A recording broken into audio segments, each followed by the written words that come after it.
Damien Cross slid the diamond bracelet across the hotel nightstand without looking up from his phone. "Wear it Saturday," he said.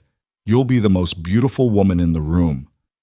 Sienna Brooks pressed it against her wrist and smiled at her reflection, not yet knowing that the woman whose husband was buying her jewelry had already seen every text, every receipt, every reservation. Not yet knowing that Victoria Hale had been sitting on that information for 6 weeks, turning it over like a stone, deciding not what to do about her husband, but when, and how completely.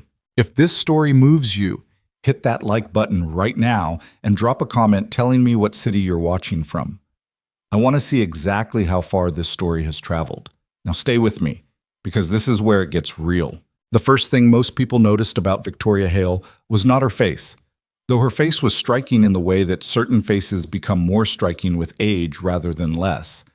Cheekbones that had sharpened over the years, eyes that had learned to hold their expression still, regardless of what was moving underneath. What they noticed first, almost universally, was the way she entered a room. Not loudly, not with the kind of studied drama that some women in Miami's upper circles had perfected, the deliberate pause at the threshold, the slow scan designed to confirm that people were watching. Victoria simply walked in, and somehow, people watched anyway. She had built that quality the same way she'd built everything else in her life, through years of uncomfortable, unglamorous, largely invisible work. Her company, Hale Creative Group, now managed brand development for 11 regional hotel chains, 4 luxury retail labels, and a growing roster of hospitality clients who paid serious money for the particular kind of image Victoria understood instinctively.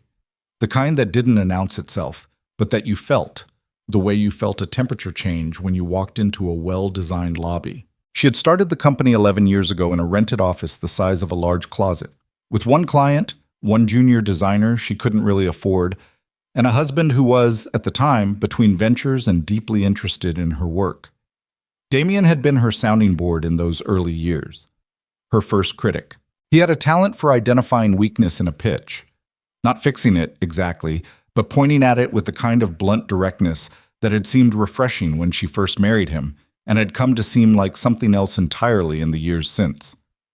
Now the company had 43 employees, 2 satellite offices, and a projected revenue for the current year that would have seemed like a fantasy to the woman who'd signed that first office lease. And Damien had 3 startups that were each, perpetually, 6 months away from becoming something significant. Victoria was the one who paid the mortgage on the Brickell penthouse. She was also, as of 6 weeks ago, the one in possession of a series of forwarded texts, a credit card statement, and a set of photographs taken by a private investigator that cost her $4,000 and confirmed what she had suspected for considerably longer than 6 weeks. She had not confronted Damien immediately. She had done what she had learned to do with most things that were large and unwieldy and potentially explosive. She had sat with it. She had opened the envelope from the investigator on a Tuesday evening, looked at everything inside, made herself a cup of tea, and then put the envelope in the filing cabinet in her home office, in a folder behind her old tax returns. Then she had gone back to work. Damien Cross was, by any reasonable external measure, a man who had done well for himself. He was 41 years old, genuinely handsome in the kind of way that relied on energy and confidence as much as bone structure. And he possessed a particular gift for making people feel, when they were talking to him, that he found them genuinely interesting. It was not entirely a performance. He did find people interesting, at least initially, at least until he understood them well enough that the novelty wore off.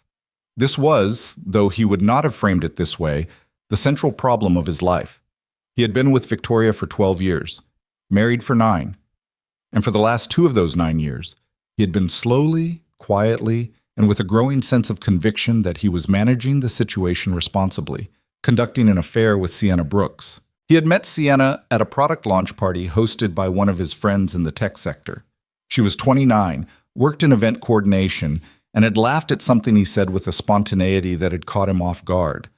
By that point in his marriage, spontaneity had become a resource in short supply. He and Victoria communicated primarily through calendars and the kind of efficient, logistical shorthand that couples develop when they are both busy and have largely stopped asking each other things they don't strictly need to know. He did not think of himself as a man who would have an affair. This is, he would come to understand later, the most dangerous version of self-deception available to a person. The belief that your actions are inconsistent with your character, and that therefore your character remains intact. He told Sienna things about his marriage that were not untrue but were not complete. He described Victoria as cold, as withdrawn, as someone who had chosen her career over everything else. He described the marriage as something that had been dying for years, something he was staying in out of a vague and paralyzing sense of obligation. He described himself as a man who was almost ready to make a decision.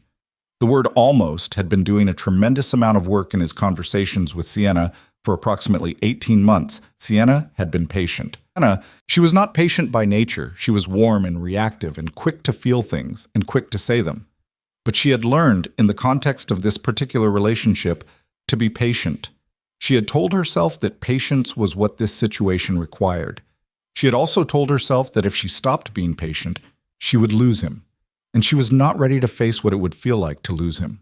She had heard enough about Victoria Hale, distant, controlled, more married to her work than to her husband, a woman who had forgotten how to be present, that she had constructed, without fully realizing she was constructing it, a detailed mental image of the wife. The image was not flattering, but it was not hostile either. It was the image of someone sad and diminished, someone who had traded the best parts of herself for professional success, someone who had left a vacuum that Sienna had stepped into. It had never occurred to her, not once in 2 years, to question the source of this image. The charity gala was held every year at the Margot, a waterfront hotel on Brickell Quay that had undergone a redesign 3 years prior, a redesign that Hale Creative Group had consulted on, a fact that gave Victoria a specific and private kind of satisfaction whenever she walked through its lobby.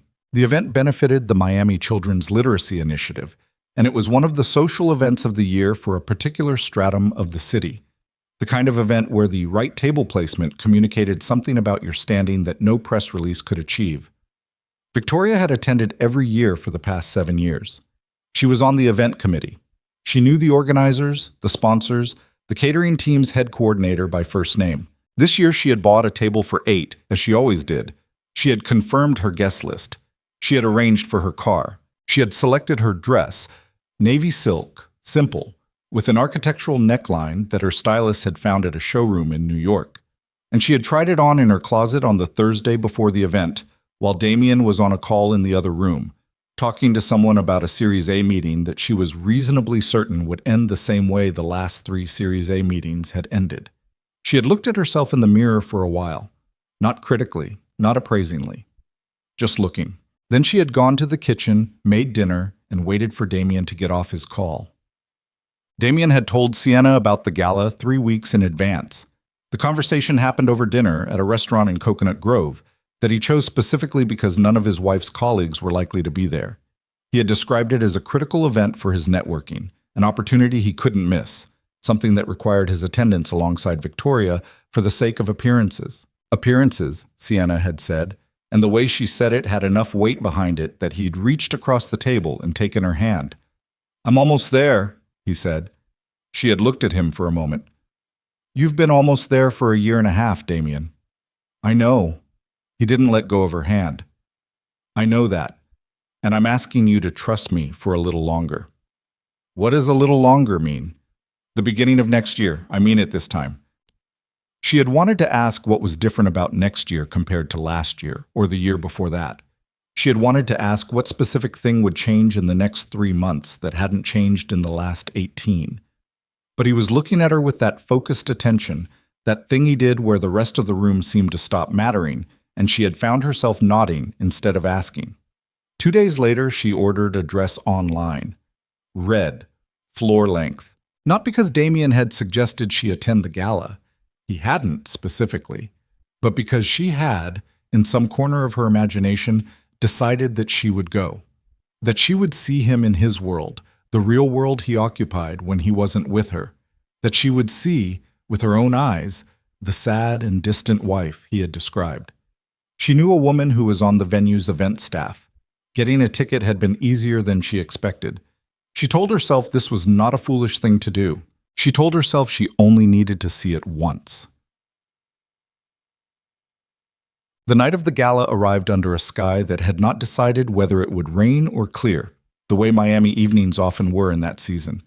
the air thick and electric and smelling faintly of the water. Victoria's car arrived at 7:15.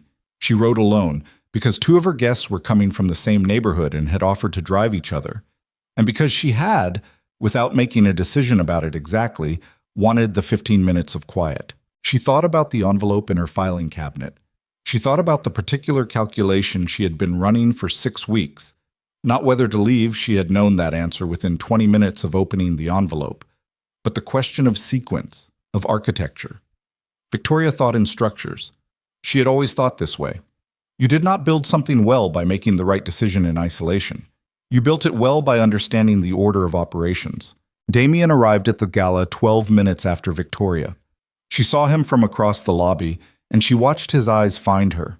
The brief assessment, the almost imperceptible check of her expression, and she gave him the thing she had given him for 6 weeks without his realizing it was a performance.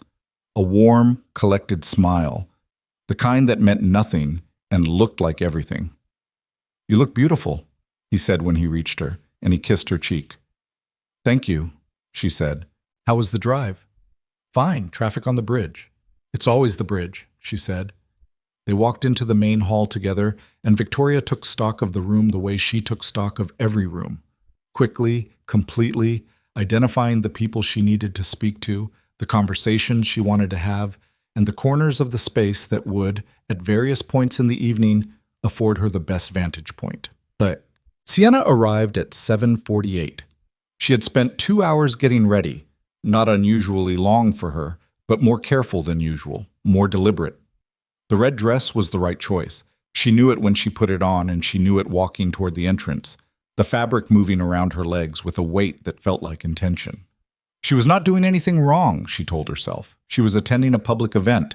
She was simply going to see.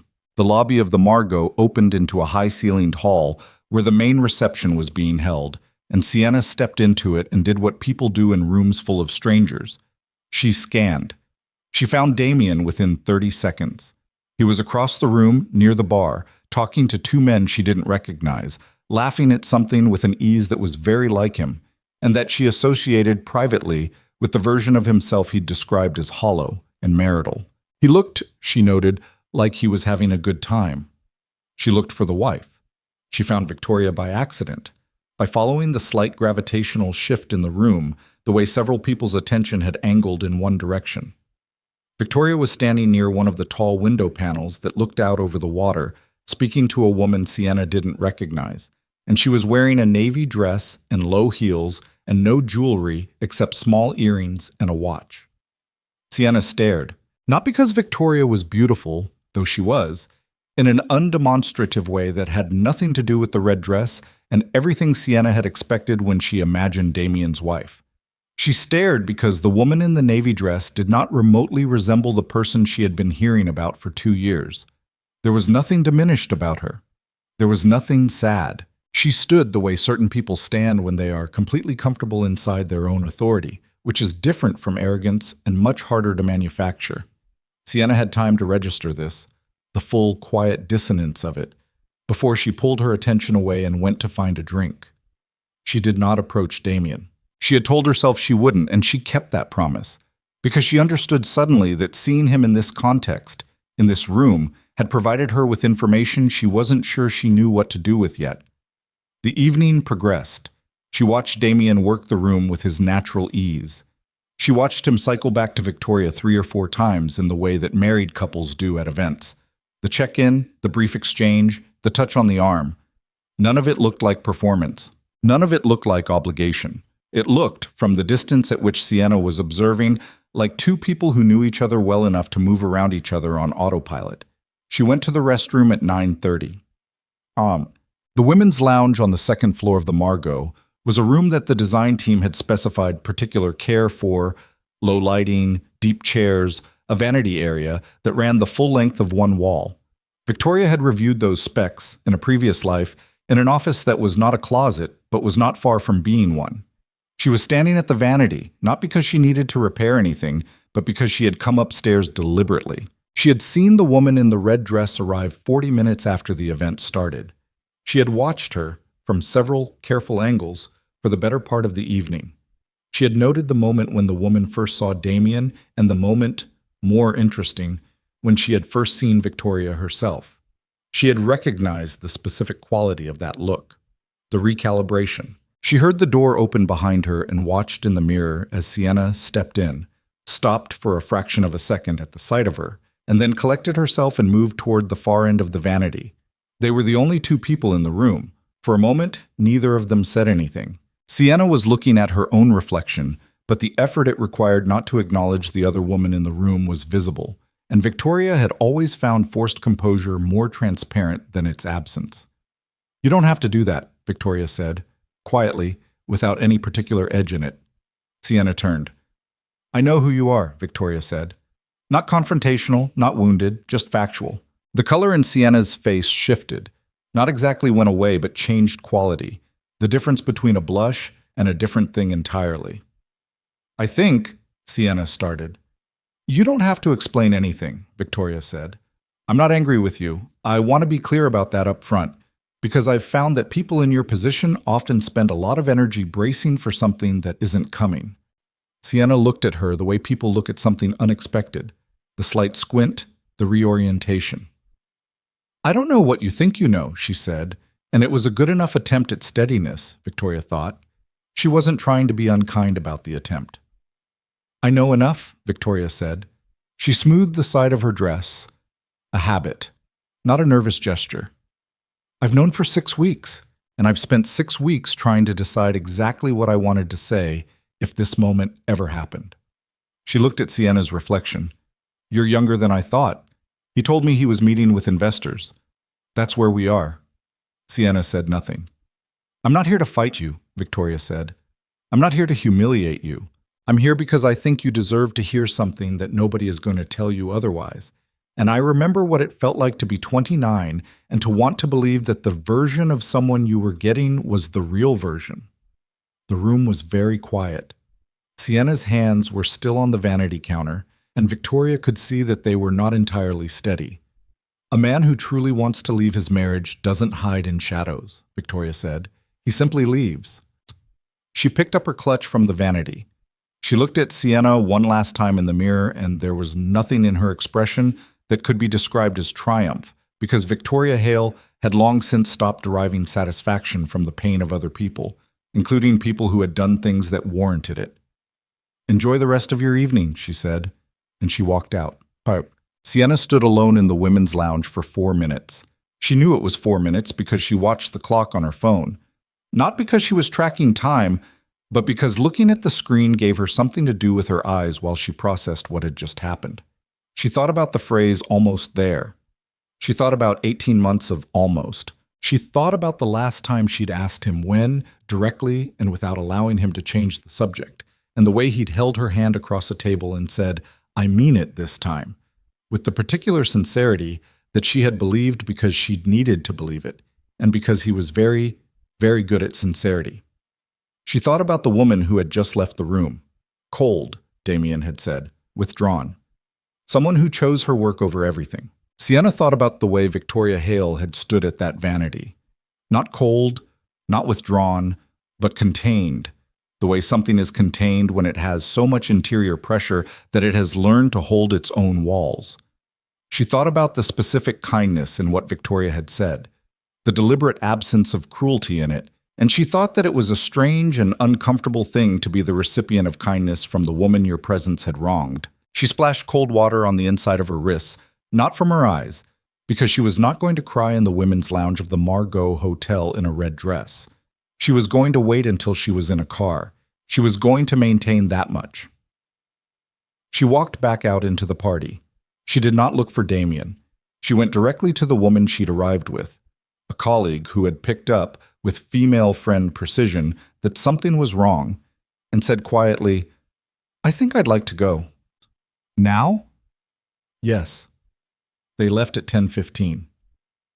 Damien did not notice her leaving.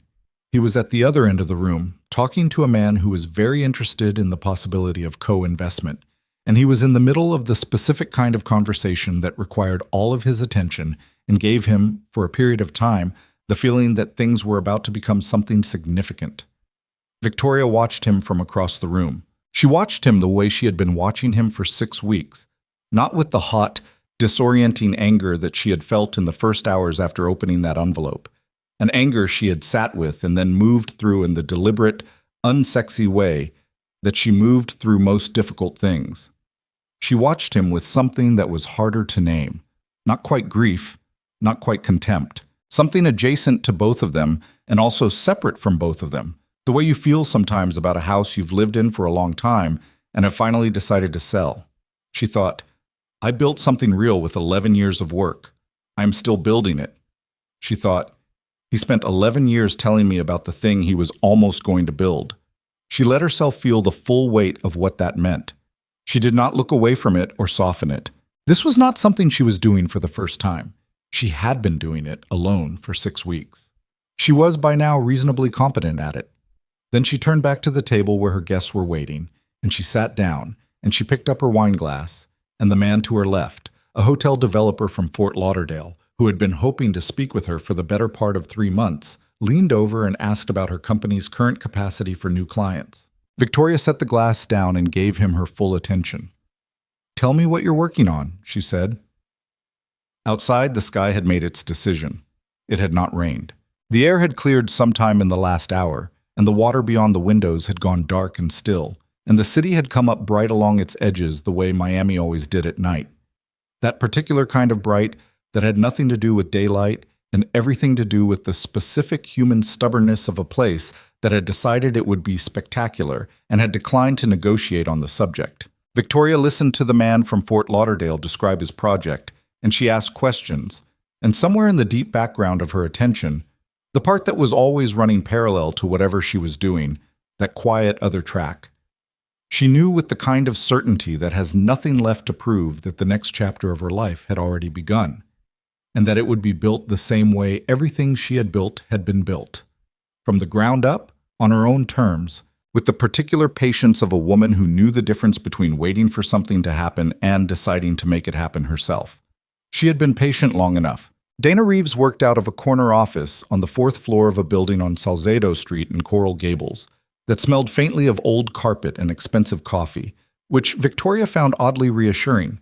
She had expected, for reasons she couldn't entirely explain, something more polished, something that announced itself. Dana's office had bookshelves that were genuinely used, a desk with actual paper on it, and a framed photograph of a German shepherd on the windowsill that Dana did not explain and Victoria did not ask about.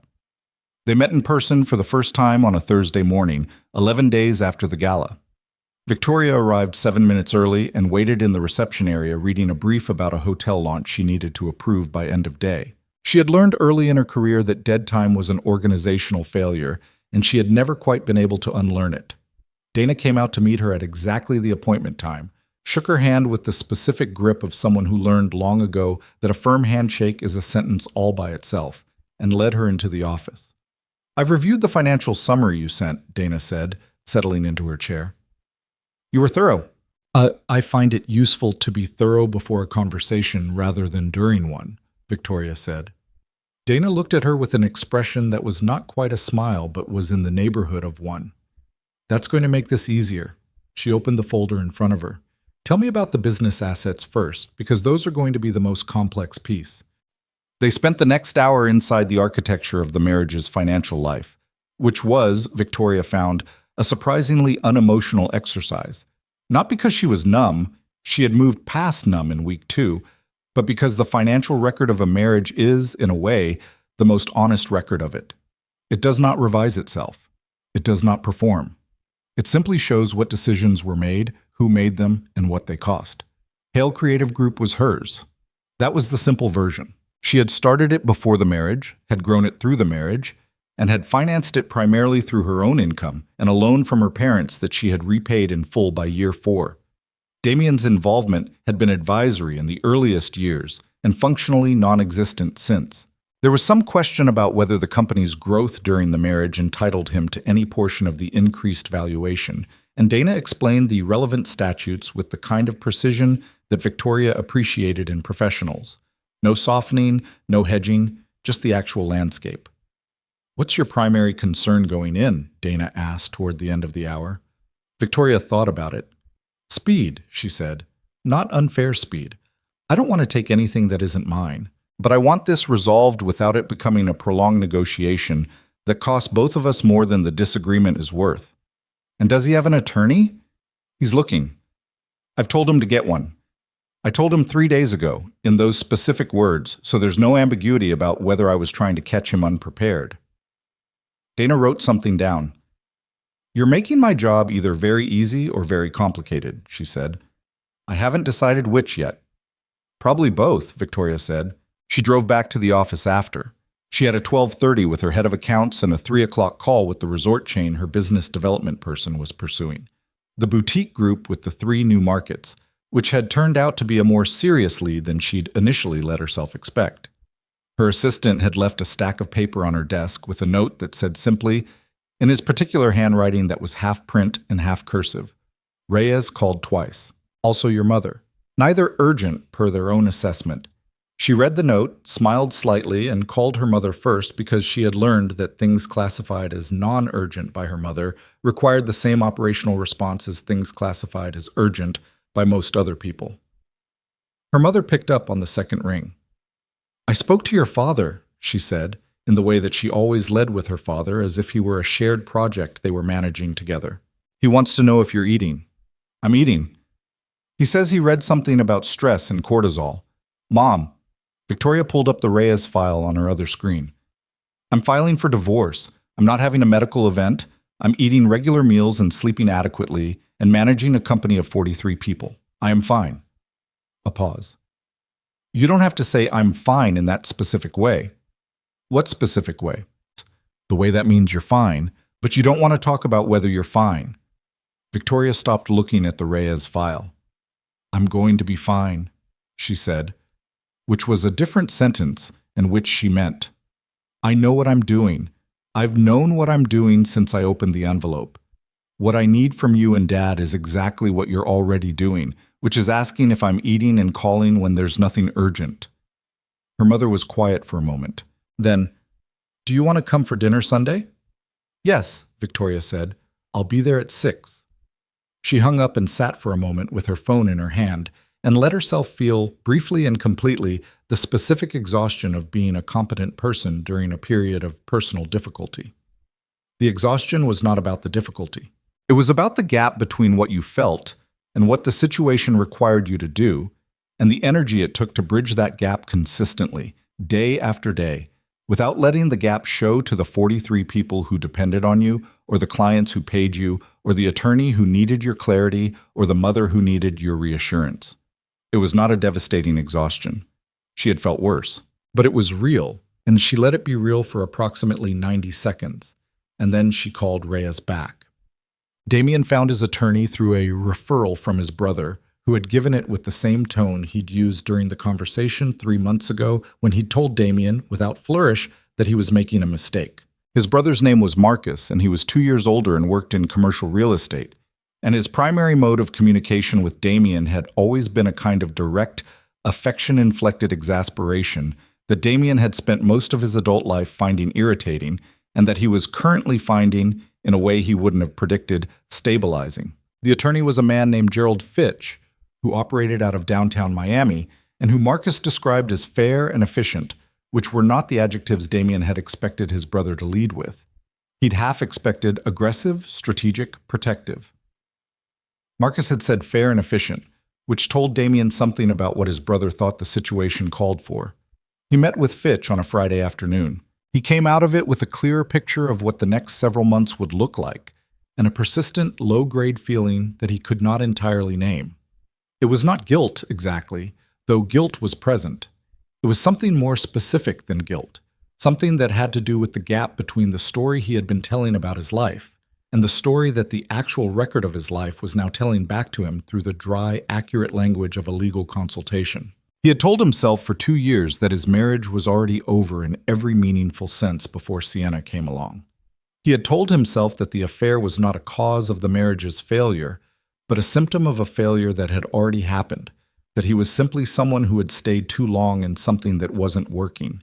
Fitch had asked him, at one point, about the company, Victoria's company specifically, its history, the timeline of its growth, and Damien had answered the questions accurately, because Fitch needed accurate information, and in answering them, he had heard himself describe, in plain language, 11 years of his wife's consistent, compound, self-directed effort to build something that was entirely her own. He drove home from that meeting in a different mood than he'd arrived in. Not dramatic, just different, in the way that certain conversations shift something without announcing the shift. He parked in the building's garage and sat in the car for a few minutes.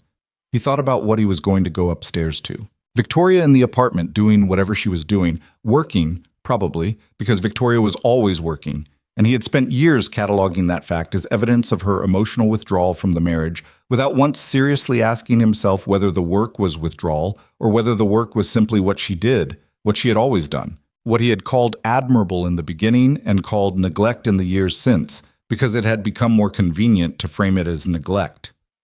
He sat in the parking garage until the overhead light timed out and left him in the relative dark of a Miami afternoon filtering through the concrete slats.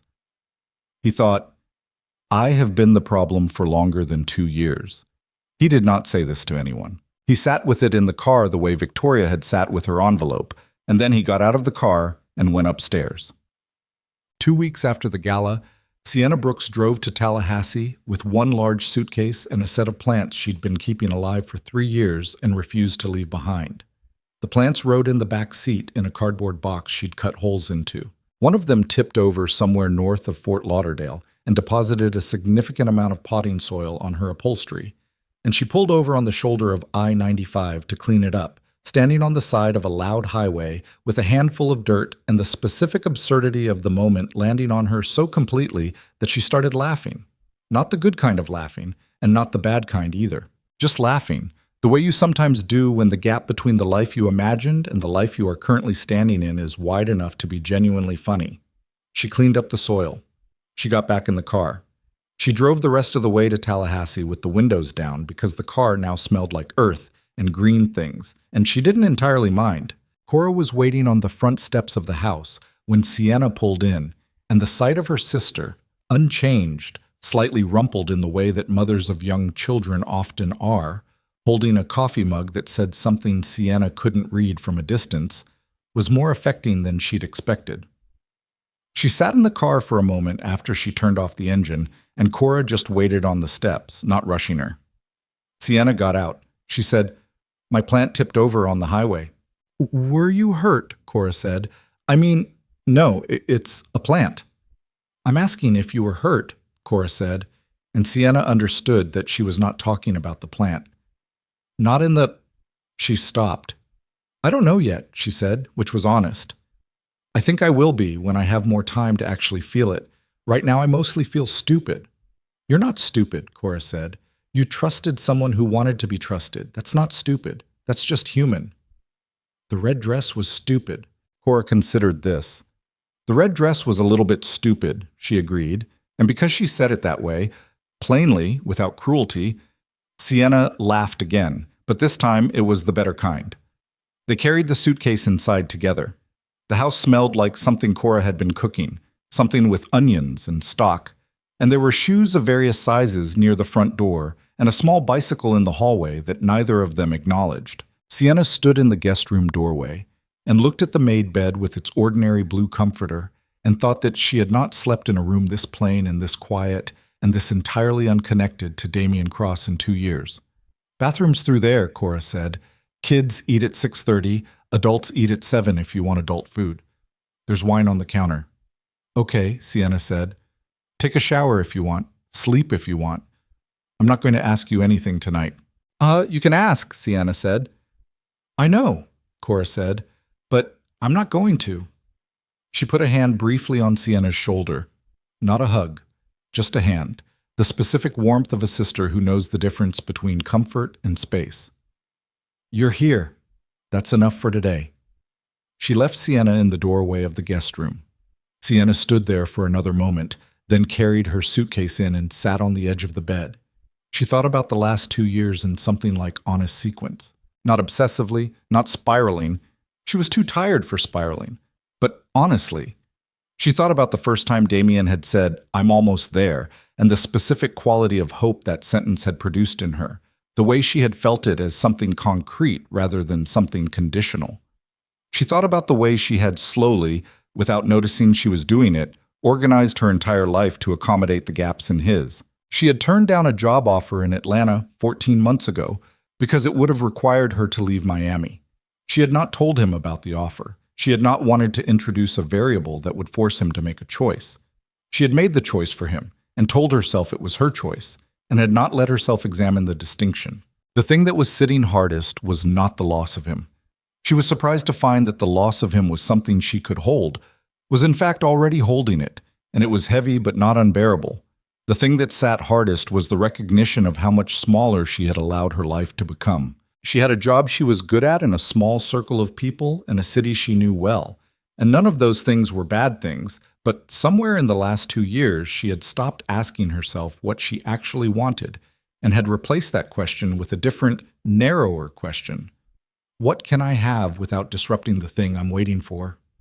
She lay back on the blue comforter. She thought, I am 29 years old and I have time to want things. She held on to that thought carefully, the way you hold something that has value but is not yet structurally reliable.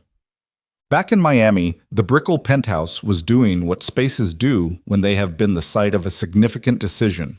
It had acquired a kind of quality that was hard to walk through without noticing. Damien noticed it every morning. The apartment was the same. The furniture hadn't moved. Victoria's things were where they always were.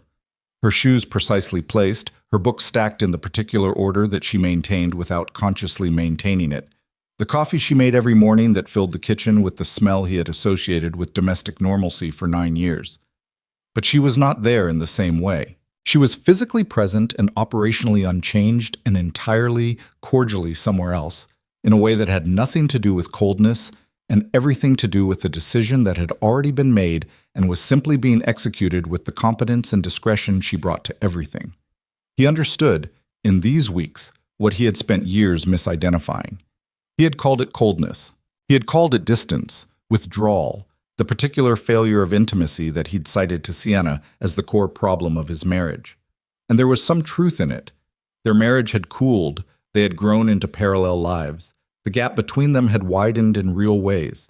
He had not imagined that, but what he had identified as her fundamental character, the controlled quality, the self-containment, the sense that she operated from some interior place that was not quite accessible to the people around her, he had misread entirely. He had called it closed. What it actually was, he could see now with the unpleasant clarity that comes only from a particular vantage point, was intact. Victoria had always been intact. She had never needed him to complete her, never needed the marriage to serve as the organizing structure of her identity, and somewhere in the years of living alongside that quality, he had taken it personally. His ego, he could now see, had required a wife who needed him more obviously. He was not proud of this recognition. He also couldn't unhave it. He called Sienna twice in those 2 weeks. She answered both times, and the conversations were careful and short, not hostile, not warm. She told him she was in Tallahassee with her sister. He said he hoped she was okay. She said she was getting there. I'm sorry, what? He said on the second call. I know I've said it, but I want to say it again because I don't think I said it right the first time. I put you in an impossible situation, and I kept you there for 2 years, and I told you things that were, not all of them were true, and the ones that were true were not the whole picture. I used your patience against you. I didn't think of it that way while I was doing it, but I know that's what I was doing. A silence on the line. Then she said, I know. I don't expect that to fix anything. It doesn't, she said. But I appreciate you saying it like that, without all the reasons around it. Yeah. Another silence. Not uncomfortable exactly. The particular silence of two people who have reached the end of something and are standing in it without knowing what to do with their hands. Take care of yourself, Damien, she said finally. You too, he said. I mean it. He believed, when he hung up, that he did mean it. He also understood that meaning it and having earned the right to it were different categories, and that the distance between them was, at this particular moment, exactly the distance he deserved. Bob. The divorce papers were filed on a Monday in the last week of November, which was not a date Victoria had chosen for any symbolic reason. It was simply when the paperwork was ready and Dana had the availability and the process could move forward. She signed what she needed to sign on a morning that was otherwise entirely ordinary. She had a meeting at 10 and a lunch with her business development person and a call in the afternoon with the boutique resort group, which had become a real and promising conversation. She signed, she handed the documents back to Dana's assistant, and she went to her 10 o'clock. The meeting was about a rebranding project for one of her hotel clients, a mid-sized property in Fort Lauderdale that had changed ownership and wanted a new identity without losing the loyal guests it already had, which was one of the more interesting problems in her line of work. She sat across from the new ownership team and listened to what they thought they wanted and asked the questions that helped her understand what they actually needed. And somewhere in the middle of it, the fact that she had filed for divorce that morning became simply a fact that she was carrying, neither more nor less relevant than any other fact she was carrying, the way all the weight in a life eventually becomes part of the load you are simply moving through the day with. She thought about the woman she had been 11 years ago, the one with the office the size of a closet, and the one client and the designer she couldn't quite afford. She thought about all the decisions she had made since then that had not been clean or certain or obvious at the time. The client she'd taken on a gut feeling that hadn't paid off, the expansion she'd nearly funded and then pulled back from at the last minute, the year she'd hired the wrong person for a critical role and had spent 8 months managing the consequences. She had been wrong about things. She had made mistakes. She had rebuilt after each of them with the particular combination of stubbornness and self-honesty that was, she supposed, the thing she was best at. She could do it again. She had already started. Across the table, the new ownership team was describing their vision, what they wanted the property to feel like, what kind of guests they hoped to attract, what they wanted people to say about the place when they left. She listened to all of it, and she thought about structure and sequence, and she thought about how to take what a person tells you they want and understand, underneath it, what they actually need. "Let me tell you what I'm hearing," she said, and the room went quiet, and she started talking. In Tallahassee, Sienna was sitting on Cora's back porch with a cup of coffee and her sister's oldest kid, who was 6, and who had decided, with the uncomplicated directness of children, that Sienna was interesting and had attached himself to her evenings with a series of questions that ranged from logical to completely unmoored from reality. "Why is the sky that color?" he asked, pointing at the particular orange-going purple of the evening. "Sunlight bending through the atmosphere," Sienna said. He considered this. "Does it bend because it wants to?" "Light doesn't want things," she said. "How do you know?" She looked at him. He was absolutely serious. "I don't, actually," she said. "That's a fair point." He seemed satisfied and went back to whatever he was doing with a stick and a section of the porch railing. Sienna looked at the sky. She had, in the last 10 days, started writing again. Nothing deliberate. She had kept a journal through college and most of her 20s and had stopped somewhere in the last 2 years, which she recognized now as a symptom of the same contraction she'd been living inside. She hadn't stopped because she'd wanted to stop. She'd stopped because the act of writing things down had started to feel dangerous. The way honesty can feel dangerous when there are things you don't want to be honest about. She had found the old journal in her suitcase. She hadn't packed it intentionally. It had been in a pocket of the bag she always used, and she'd grabbed the bag without checking. She'd opened it to a page from 3 years ago, before Damien, and had read her own handwriting for a while.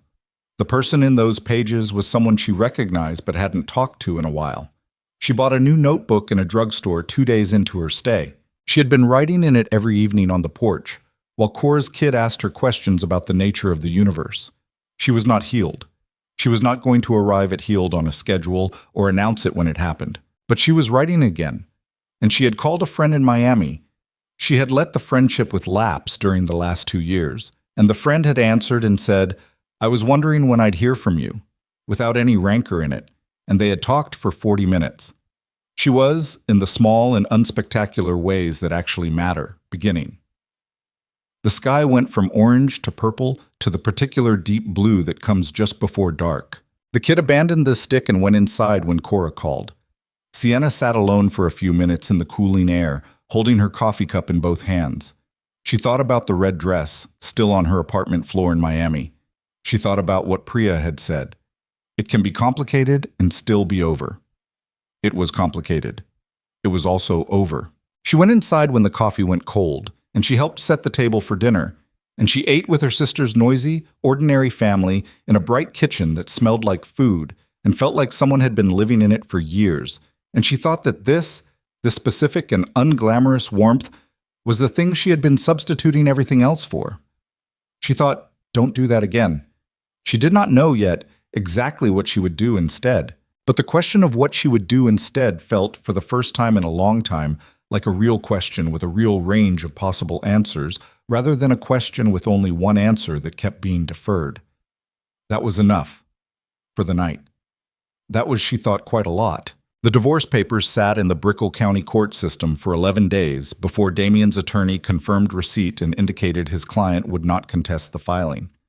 Dana Reeves called Victoria with this information on a Wednesday afternoon while Victoria was in the middle of reviewing proofs for the Fort Lauderdale rebranding project, and Victoria said good, wrote a note on the proof she was holding, and asked Dana what the likely timeline looked like from here.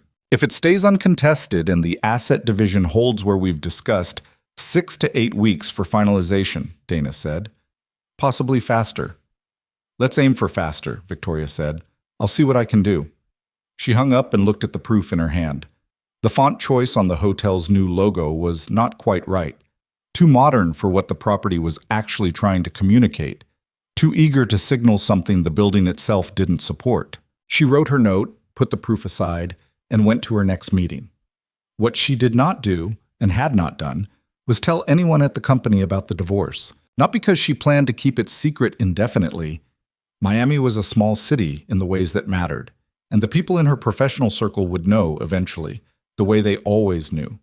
But because she had not yet found a way to introduce that information into her professional life that didn't feel like either performance or confession, and she was not interested in either. Her assistant Marcus knew something was happening, because Marcus knew everything that happened in the office with the specific awareness of a person who pays close attention and doesn't volunteer what he notices. He had been, without any discussion of it, managing her calendar with extra care for the last 3 weeks. She had not acknowledged this. He had not required her to. The work, in those weeks, was the thing that made the most sense. It always had been. She had spent years having that quality of hers interpreted as avoidance, as workaholism, as the symptom of a woman who was more comfortable with professional success than with emotional intimacy, and she had eventually stopped arguing the point. The truth was simpler and less dramatic. She found the work genuinely interesting. She found the problem of how to help a business communicate something true about itself, not just attractive, but true. Interesting in a way that didn't diminish with repetition. Every client was a different version of the same fundamental question, and the question never got old. The boutique resort group had its name now in her calendar. Crest Collection, 7 properties along the southeast coast, expanding into 3 new markets in the following year and looking for a brand identity that could hold across all of them without feeling generic. The initial call had been promising enough that she'd put together a preliminary scope and sent it over before the holidays. They had responded within 24 hours, which in her experience meant either that they were very motivated or that they had not fully read the document. A follow-up call confirmed the first. She had a meeting with their CEO scheduled for the 2nd week of December. She was preparing for it with the same systematic rigor she brought to every significant pitch. Not because she was nervous, but because preparation was how she respected her own work. Damien moved out of the penthouse on a Saturday in early December. He had found a furnished apartment in Edgewater, a 1-bedroom on the 12th floor that was perfectly adequate, and that he had chosen with the specific lack of investment of someone who is making a temporary arrangement rather than a home. He hired a moving company for the larger items, but the things he moved himself, in 3 carloads on a gray, humid Saturday, were the things that told the actual story. His clothes, his laptop, and its associated equipment, a coffee maker he had bought himself 2 years ago because he'd wanted a different kind than the one they shared, a box of books that Victoria had not asked about and that he had not explained. Victoria was not home when he came for the last load. She had gone to her parents' house in Coral Gables for the afternoon. Not to avoid being there, she told herself. Though avoidance was probably part of it, she had sat with her parents and eaten lunch and let her father talk about a documentary he'd been watching about the Everglades, and her mother had periodically touched her arm in the way that mothers do when they are saying things without words. And Victoria had let herself be someone's daughter for an afternoon, which was a thing she did not do often enough, and which, she felt, returning to the empty penthouse in the early evening had been the right choice. The apartment was not empty in the material sense. She had more than enough furniture, more than enough life accumulated in the space to fill it. But it had a different quality. She walked through it slowly once, not looking for anything, just getting the feel of it. She stood in the kitchen for a moment. She made tea. She sat at the kitchen counter with the tea and the quiet and thought about the first apartment she had lived in alone, in her mid-20s, before Damien, a place in Wynwood with a broken dishwasher, and a view of a parking structure that she had nonetheless loved with the intensity of a person inhabiting for the first time a space that is entirely her own. She had forgotten, somewhere in the last 9 years, what her own quiet sounded like. She remembered now. Yeah. December in Miami does not behave like December elsewhere. The city does not go still, does not acquire the particular hush that colder cities develop when the year winds down. It goes, if anything, slightly louder. The holiday events, the people arriving from the north because the north is cold and Miami is not. The specific high-pitched energy of a city that treats its own improbability as something to celebrate on a regular basis. Damien Cross moved through all of it with the quality of a man who is present in the technical sense without being present in any other sense. He had the apartment, which he ate in and slept in and worked in, with a focused desperation that would have been unfamiliar to the people who knew him before, people who had associated him with ease and humor and the particular appeal of someone to whom things seemed to come naturally. Things were not coming naturally now. The Series A meeting he had described to Victoria as very promising had ended in the first week of December with a polite email that used the phrase, "not the right fit at this time," and that he read 3 times before accepting that it meant what it meant. The startup, a logistics platform with what he believed was a genuine market gap, was not dead, but it was back to square one in terms of funding, which meant it was back to a pace he couldn't sustain without external capital. He told Marcus, his one remaining full-time contractor, to hold on development for the month. Marcus had said okay and not asked why, which Damien appreciated, because he would have had to tell the truth, and the truth right now was that he was managing his reserves carefully and trying not to think about what the next 6 months looked like if he couldn't close a round. He worked every day. He made calls. He updated his pitch deck 3 times in 2 weeks, each revision attempting to solve a problem in the narrative that he suspected was not actually a narrative problem, but a structural one.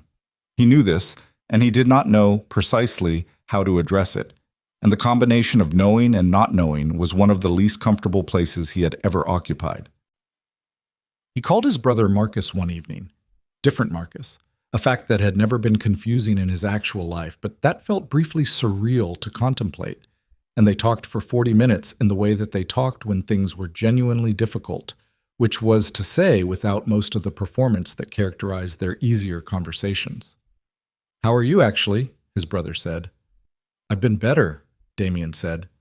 "I've also been worse. I think I'm somewhere in the middle of figuring out what worse actually looks like before I end up there." "That's something," Marcus said. "Is it?" "It means you're paying attention. You weren't paying attention for a while." Damien was quiet. He was in his apartment with a beer he was not particularly enjoying, sitting on the couch that had come with the furnished unit, and that was the kind of couch that communicates very clearly that it was purchased by someone who did not plan to sit on it themselves. "No," he said, "I wasn't." "You want to talk about that or not?" "Not specifically," Damien said. "I think I know the shape of it. I'm living in it right now, and the living in it is its own thing." "Yeah," his brother said. "I know that." They talked about the startup for a while. Marcus was not an investor. His money was tied up in real estate with a timeline that didn't allow for the kind of risk Damien's ventures required. But he was smart about business in a ground-level way that Damien had always found useful to stress test his thinking against. Marcus asked questions. Damien answered them. Some of the answers, as he heard himself give them, started to sound less certain than they had sounded in his own head. "The market gap is real," his brother said. "I'm not disputing the market gap. I'm asking you whether you're the right person to solve it right now. Not in terms of capability, in terms of, are you in the right place to do the work this requires?" Damien did not answer immediately. "Because the thing about you," Marcus said, not unkindly, "is that you've always worked best when you were comfortable, when things were stable underneath you. And right now things are not stable underneath you, and you're trying to run at the same pace as when they were, and I think that might be part of why the pitch isn't landing. Are you telling me to slow down? I'm telling you to be honest about where you are, Marcus said, which is not the same thing. Damien set down the beer. Where I am, he said, is in a furnished apartment I don't particularly like, working on a company that may or may not make it, having burned down the most significant relationship of my life by making choices I told myself were reasonable and then kept making past the point where I could pretend they were. Okay, Marcus said. That's where I am. Okay, his brother said again. And the second okay was different from the first. Quieter, more serious. The specific okay of someone who has been waiting for this particular sentence and is now simply confirming that he heard it. They were quiet for a moment. You didn't burn it all the way down, Marcus said finally. You burned the marriage, that's not nothing. But you're 41 years old and you have time to rebuild the rest of it if you figure out what you're actually building. I don't know what I'm building, Damien said. That's the honest answer. Then maybe that's what this time is for, his brother said. Finding out. Sienna came back to Miami in the second week of December, partly because the holiday events her company was managing required her physical presence, and partly because she had realized, somewhere in her third week in Tallahassee, that she had been using the distance as a place to wait rather than a place to recover, and that waiting was the habit she was trying to break. She came back to a city that looked identical to the one she'd left and felt entirely different, in the way that cities do when you return to them after something has changed in you. Not the city that has changed, but your angle on it, the specific coordinates from which you're looking. Her apartment had the slightly stale quality of a space that had been unoccupied for 3 weeks. She opened windows, ran water, moved through the rooms doing the small tasks of re-inhabitation. The red dress was still on the floor where she'd left it. She picked it up, put it on a hanger, and hung it in the back of the closet. She did not throw it away. She also did not look at it. Priya was the first person she called. They had dinner at a restaurant in Midtown on a Tuesday, the casual, mid-tier kind of place that they went to when they were not making an occasion of something but simply wanted to eat and talk, which was most of the time. You look different, Priya said. I feel different, Sienna said. I don't know if it's better yet. Different is the start of better, Priya said, in the way that she sometimes said things that sounded like they could be cliches but weren't, because she meant them precisely. Did you end it? Yes. Sienna picked up her menu and put it down again. Officially, I called him.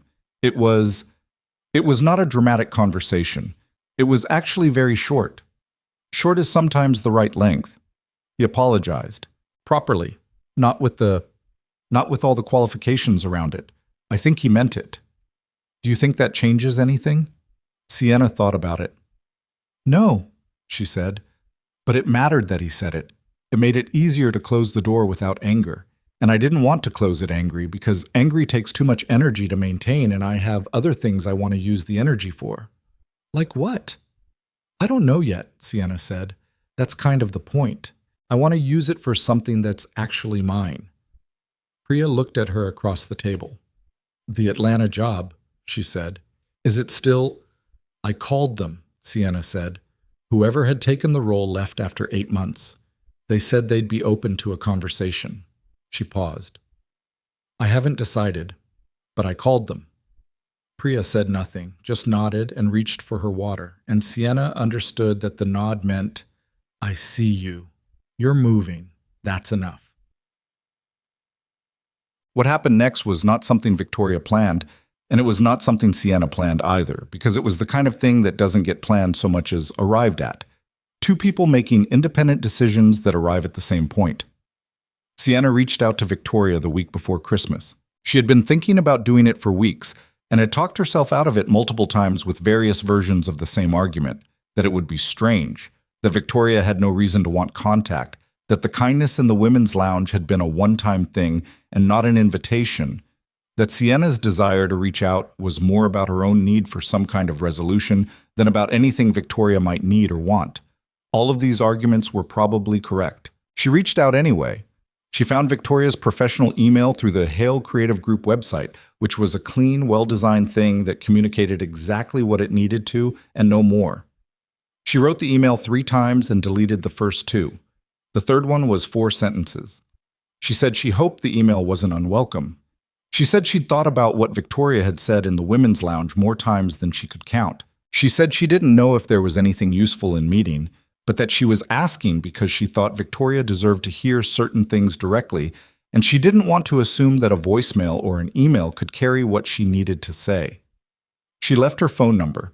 She sent it on a Wednesday morning and spent the rest of the day periodically thinking about it and periodically telling herself to stop thinking about it. Victoria's reply came Thursday afternoon, while Sienna was on a call about table arrangements for a New Year's event. It said, "I'll be at Café Noir on Brickell on Saturday at 10. If that works, I'll see you there. If it doesn't, let me know a time that does." No warmth, no hostility, just logistics. Sienna typed back, "Saturday at 10. I'll be there." Then she went back to the table arrangements. Café Noir was a place Victoria used for meetings that required informality without casualness, a distinction that mattered in her world. Good coffee, tables spaced reasonably, the kind of low background noise that allowed conversation without effort. She arrived at 9:55, which was her standard, and chose a table near the window because she wanted to see the door. She was not nervous.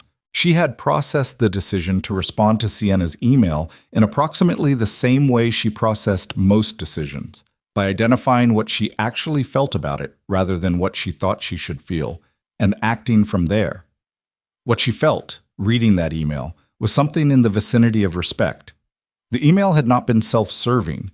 It had been honest about its own motivations in a way that most people, in Sienna's position, would not have managed. She ordered an Americano and opened her phone to review her schedule for the following week. She was not going to pretend she'd been sitting in anticipation. Sienna arrived at 2 minutes past 10, which was close enough to on time that Victoria noted it without reading into it. She was wearing jeans and a dark jacket, and she looked, Victoria thought, like someone who had been through something and was at the stage of going through it where you've stopped looking like you're going through it from the outside. She sat down. A server came. She ordered a latte and then looked at Victoria with the specific expression of a person who has prepared what they want to say and is now trying to find the entrance to it. "I'll go first," Victoria said. "I want you to know that I didn't respond to your email out of obligation or politeness. I responded because I thought what you wrote was honest, and I've found honest things worth responding to, as a general rule." Sienna looked slightly surprised. "Okay," she said. "Now say what you came to say." Sienna looked at the table for a moment, then back up. "I came to say that I'm sorry. Not in the... I know that sorry sounds like what people say because they don't know what else to say. And I know you have no reason to want anything from me, including an apology. But I was part of something that cost you 2 years of your life and your marriage, and I knew at some level that I was in it. I let myself not know because it was convenient not to know. And I think you deserve to hear that I know that now." Victoria looked at her. She let the silence sit for a moment, not to make Sienna uncomfortable, but because she had learned that silence was how you gave something its proper weight. "What changed," she said, "between not knowing and knowing?" "Seeing you," Sienna said simply. "He described you one way, and you were something completely different, and when I saw the difference, I couldn't maintain the version of the story I'd been telling myself. The story required you to be diminished, and you just weren't." "I know what he said about me," Victoria said. "Not the specifics, but I know the shape of it." "It wasn't all invented," Sienna said, and this surprised Victoria slightly, not because it was wrong, but because Sienna said it with the directness of someone who has decided to be honest even about the things that don't make her look good. "The marriage was in a bad place. I could see that when I looked at the two of you at the gala. You weren't connected in that way anymore. He wasn't wrong about that." "No," Victoria said. "He wasn't. But it's different to say a marriage is struggling and to say what he said, which was that you'd basically already left, that there was nothing there." Victoria wrapped both hands around her coffee cup. "He needed the story to be a certain shape," she said, "to make his own choices make sense. I understand that. Understanding it doesn't mean it didn't cost me anything." "I know," Sienna said. They were quiet for a moment. Outside the cafe window, Brickell moved through its Saturday morning. Foot traffic, cyclists, the specific energy of a neighborhood that was perpetually in the process of becoming something more than it was. "Can I ask you something?" Sienna said. "Go ahead." Did you ever, when you were in the women's lounge, did you think about not saying what you said? About just walking out without acknowledging me? Victoria considered it. Yes, she said. For about 3 seconds. What made you stay? Honestly? Victoria looked at her. I thought about what I would have wanted. If I'd been you. If I'd been 29 and in it and someone who knew the truth had been standing 5 feet away and had just walked out. She paused. I decided I wouldn't have wanted that. I would have wanted someone to say the thing. Sienna looked down at the table. There was something in her expression that Victoria recognized. Not gratitude exactly, which was too simple, but the specific quality of a person who has been seen accurately and is still deciding how to hold that. I've been thinking about what you said, Sienna said. About a man who wants to leave not hiding in shadows. I've been thinking about why I didn't ask myself that question earlier. Why didn't you? Because I was afraid of the answer, and because he was good at making me feel like the asking was a betrayal of trust. Like if I pushed too hard, it meant I didn't believe in him, and I wanted to believe in him. She picked up her latte. I think that's the most embarrassing part, actually. Not that I was deceived, that I helped. That's not embarrassment, Victoria said. That's just being human. Everyone helps with their own deception sometimes. It's not comfortable to know, but it's not special to you. Sienna looked at her. You seem very certain of things, she said. Is that real, or is it something you... It's partially real, Victoria said, which was the honest answer. The certainty about the things I know, that's real. The certainty about the things I haven't gotten to yet. She stopped. I'm not certain about everything. I just don't find it useful to broadcast the uncertainty until I've had time to work with it. Does it get easier, the working with it? I don't know yet, Victoria said. I've been doing it for the active version of it, the version since I opened the investigator's envelope, for about 8 weeks. I'm still in it. I think I'll be in it for a while, Sienna nodded.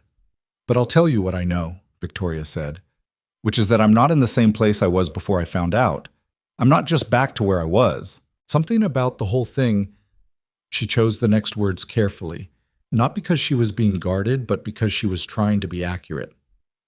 Something about the whole thing forced me to look directly at certain things I had been managing not to look directly at. About the marriage, about where I had let myself go in it, about what I had decided not to notice because noticing it would have required a confrontation I wasn't ready for. Like what? Victoria looked out the window for a moment. Like the fact that I had made myself smaller in certain ways to avoid friction. I'm not talking about ambition. That was always mine, and he knew it. But emotionally. I had gotten very self-sufficient in a way that was partly my nature, and partly what I had learned the marriage required. And I had told myself that was just who I was. The envelope made me wonder how much of it was who I was, and how much of it was who I had adapted to be. She had not said that out loud to anyone before. Not to her mother, not to Dana Reeves, not to any of the friends who had been carefully, respectfully making space for her over the past weeks. She was not sure why she said it now, to this particular person, except that there was a kind of logic to it, that the person who stood in the women's lounge that night, on the other side of the mirror, had as much claim to the honest version of this as anyone. Sienna was quiet for a moment. Then she said, I think I did the same thing, in a different direction, but the same kind of shrinking to fit around him. It's what happens sometimes when a person requires you to orbit them, Victoria said. You adapt, and then you forget you've adapted. They sat with that for a moment in the particular way of two people who have found, unexpectedly, a kind of parallel in their experience that neither had come here looking for. I'm thinking about taking a job in Atlanta, Sienna said. Not because of this? Or not only because of this? There was an offer last year that I turned down and it's back on the table. Are you going to take it? I think so, Sienna said. I think staying is the wrong instinct right now. Not because I'm running from something, but because there's a version of me that Miami knows in a particular context, and I think I need a city that doesn't know me yet. Victoria thought about that. I understand that, she said. I built everything here, so leaving isn't right for me. But I understand the logic. What will you do? Sienna asked. Not right after. But longer term, is the company is mine and it's growing, Victoria said, and the simplicity of that sentence was, she realized, one of the best things she had available to say. I have a pitch next week for a client that would be the largest we've taken on. I have a team of people who are good at their jobs. I have work that I find genuinely interesting and have for 11 years. She looked at Sienna. The personal architecture is being rebuilt. The professional architecture is intact. That's not nothing. That's a lot, Sienna said quietly. It is, Victoria agreed. They finished their coffee. The conversation did not become warm in the way that some conversations do when two people discover unexpected common ground. It remained, throughout, a formal thing, a thing with its edges. But it was honest, and Victoria had long believed that honesty was the more durable material. When they were getting ready to leave, Sienna said, I don't know if I'm going to see you again. Probably not, Victoria said, not in any planned way. I want you to know, Sienna stopped, started again. I hope things go well for you. Not as a thing you say. I actually mean it. I think you deserve better than what you got, and I was part of what you didn't deserve, and I genuinely hope the next part is good. Victoria looked at her. This was 29 years old. This was someone who was going to be, she thought, considerably more careful with herself going forward than she had been in the last 2 years, and who was going to be better for it in ways she couldn't yet see from where she was standing. Take the Atlanta job, Victoria said, if it feels right. Don't let the decision be about anything that happened here. Let it be about what you want. Sienna nodded. They walked out of the cafe and onto the sidewalk and stood for a moment in the December Miami morning, which was 73 degrees and blameless and behaving nothing like December. They did not hug, they did not exchange numbers. They looked at each other with the specific acknowledgement of two people who have shared something that has no clean category and have found, in the sharing of it, something that did not fix anything but did not need to. Victoria turned and walked toward her car. Sienna stood on the sidewalk for a moment, watching her go, and then turned in the other direction toward the parking garage, and the distance between them opened in the easy, permanent way that distance opens between people who have finished what they needed to say. The Crest Collection pitch happened on the 14th of December in a conference room at their regional headquarters in Fort Lauderdale. Victoria had brought two people with her, her creative director, a methodical woman named Jen who had been with the company for 6 years, and her senior strategist, a younger man named Paul, who had the quality of being very smart and knowing it without being insufferable about it, which was a balance she had learned to appreciate. She had prepared for the pitch with her usual rigor. She had also, in the days since the cafe, been running a different kind of thinking alongside the preparation, not about the pitch specifically, but about the company's direction, about what the next version of Hale Creative Group looked like, about the kind of clients she wanted to be taking on and the kind of work she wanted the company to be doing and the way she wanted to be operating in 5 years. She had not done this kind of thinking in a few years. She recognized, with some irritation at herself, that she had allowed the company's day-to-day demands to crowd out the long-view thinking that had always been one of her strengths. She had been managing, not directing. There was a difference, and she had let it erode. The pitch went well, not perfectly. The CEO, a sharp woman named Patricia Vance, who had built the Crest Collection from 2 properties to 7 over 15 years, pushed back hard on the timeline and harder on the proposed budget for the brand standards rollout, and there were 20 minutes of the presentation where it could have gone either way. Victoria did not fold on the timeline because she knew what the timeline required, and folding would have set up a project that failed on its own schedule. She offered a phased approach instead that addressed Vance's concern without compromising the actual work. Vance had looked at her for a moment after that.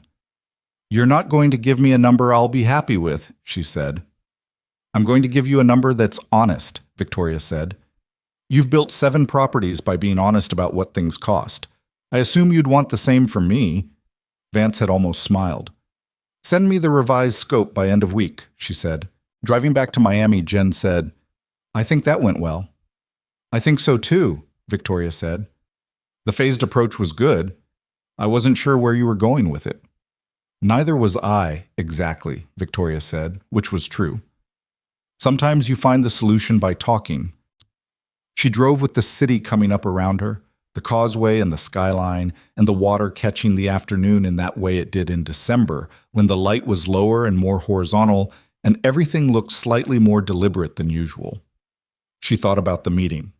She thought about Vance's expression when the number landed and she held her ground. She thought about the version of herself that had spent years managing down, accommodating, finding the path of least resistance in the room, because the path of least resistance at home had trained her toward it without her noticing. She thought, I've been a better negotiator at work than in my personal life for a long time. She thought, that is going to change. Not because she had her plan for how it was going to change, she was not there yet, and the year ahead was going to be its own particular kind of work before she was ready to think about any of that. But the recognition itself was real, and she held it. She got off the causeway and into the city. The penthouse was ahead of her, the place she lived now that was hers again in the particular sense of being only hers, and she drove toward it in the late afternoon Miami light, with the radio on low and the window cracked, and the understanding that the next chapter had not begun neatly or on schedule and had no guaranteed shape, which was uncomfortable and also, underneath the discomfort, something she could work with. She was very good at working with things. She pulled into the garage, rode the elevator up, walked into her apartment, and set her keys on the counter where she always set them. The apartment was quiet. Outside, the city went on in its ordinary, relentless way. She made tea. She sat at the kitchen counter and opened her laptop and began drafting the revised scope for Crest Collection. And the work was there, as it always was, demanding and clear and entirely responsive to effort, and she gave it her full attention. And the evening came in through the windows while she worked, slow and warm and entirely unaware of the significance of anything. The revised scope for Crest Collection went out on a Friday. Patricia Vance responded the following Monday with 2 line-item questions, both of them reasonable, neither of them deal-breakers. Victoria answered them the same afternoon. By Wednesday, she had a signed letter of intent on her desk, and Marcus had left a sticky note on top of it that said simply, "Told you." She did not remember telling him enough about the pitch for him to have formed an opinion, which meant he had been paying more attention than she'd thought, which was characteristic, and which she found, reading the note, something in the range of genuinely comforting. She pinned the letter of intent to the corkboard above her desk, not ceremoniously, just because she wanted to be able to see it while she worked. Then she called Jen and Paul into her office and told them Crest Collection was moving forward, and they needed to start building out the team for it. "How many people?" Jen asked. 3 from existing staff, 2 new hires, Victoria said. "I want your recommendations on the internal people by end of week. The new hires we can take a month on. I'd rather take the time and get it right than move fast and manage consequences." Jen nodded. Paul was already writing something. "One more thing," Victoria said. "I want to restructure how we're presenting on pitches going forward. I want a preliminary discovery phase built into every proposal before we quote creative scope. We've been skipping it to save the client time, and it's been costing us accuracy on both ends." Jen looked up. "That'll slow the front end." "It'll make the back end better," Victoria said, "which is where we actually live." After they left, she sat at her desk for a while. The corkboard with the letter of intent was in her peripheral vision, and she let it stay there. She had been here before, the moment when a significant piece of new business landed and you had approximately 48 hours of satisfaction before the actual work of delivering on it began, and the satisfaction converted itself into something more like pressure. She was familiar with this conversion. She had always found, despite the logic that suggested otherwise, that she did better under it. January had arrived without announcement, the way January in Miami always did, not with the dramatic turn-of-year quality that cities with actual winters experience, but with a kind of lateral shift, the holiday traffic gone, the energy of the city dropping a register and becoming something more workday and functional. Victoria had spent New Year's Eve with 4 people she had known for a long time, at someone's house in the Grove, and had been in bed by 12:30, which she considered appropriate. She had not thought about Damien at midnight. She had noticed that she wasn't thinking about him, which was different from not thinking about him, and then she'd had a glass of water and gone to sleep. The divorce was moving through its legal mechanics with the efficiency that Dana had projected. There had been one moment of friction in the second week of January when Damien's attorney raised a question about the valuation of Hale Creative Group that Victoria's attorney described as exploratory, and Victoria's gut described as Damien testing the water to see if she'd react badly. She did not react badly. She sent Dana a 3-paragraph email outlining exactly what documentation she was prepared to provide and exactly what position she would hold if the question became an actual dispute, and Dana had taken the email and handled it, and the question had not been raised again. She thought afterward about the version of herself from 2 years ago. The version who had been accommodating frictions in her marriage by softening her own positions, by managing around Damien's sensitivities, by choosing the path that kept the temperature down, rather than the path that was actually right. That version of herself would have responded to the valuation question with anxiety, would have wondered if she was being too hard, if there was something she owed him, if holding her position was punitive rather than simply accurate. This version simply held her position because it was the right one, and moved on. Damien found out about the Crest Collection contract through the specific Miami logic of small social worlds. A contact of his was connected to someone at the Crest Collection's marketing department, and the name Hale Creative Group had come up in a conversation that filtered back to him through 3 degrees of professional acquaintance. He heard it on a Thursday evening at a networking event in Wynwood that he was attending with the particular mixture of obligation and desperation that had characterized most of his socializing since December. The contact, a man named Terry, who was cheerful in the specifically exhausting way of people who treat networking events as recreational, had mentioned it the way people mention things they don't know have weight. You know, Hale Creative, you're, a brief recalibration, a slight social stumble. I think you know them, right? Big boutique resort deal. Nice. I know them, Damien said. Good people, Terry said, and moved on, because Terry's conversational metabolism was very fast, and Damien's internal reaction to this information was not something Terry was going to notice. He stood with his drink in the humming room and sat with the specific quality of hearing about your estranged wife's professional success from a casual acquaintance at a Wynwood networking event. It was not painful in the way that grief is painful. It was more complicated than that.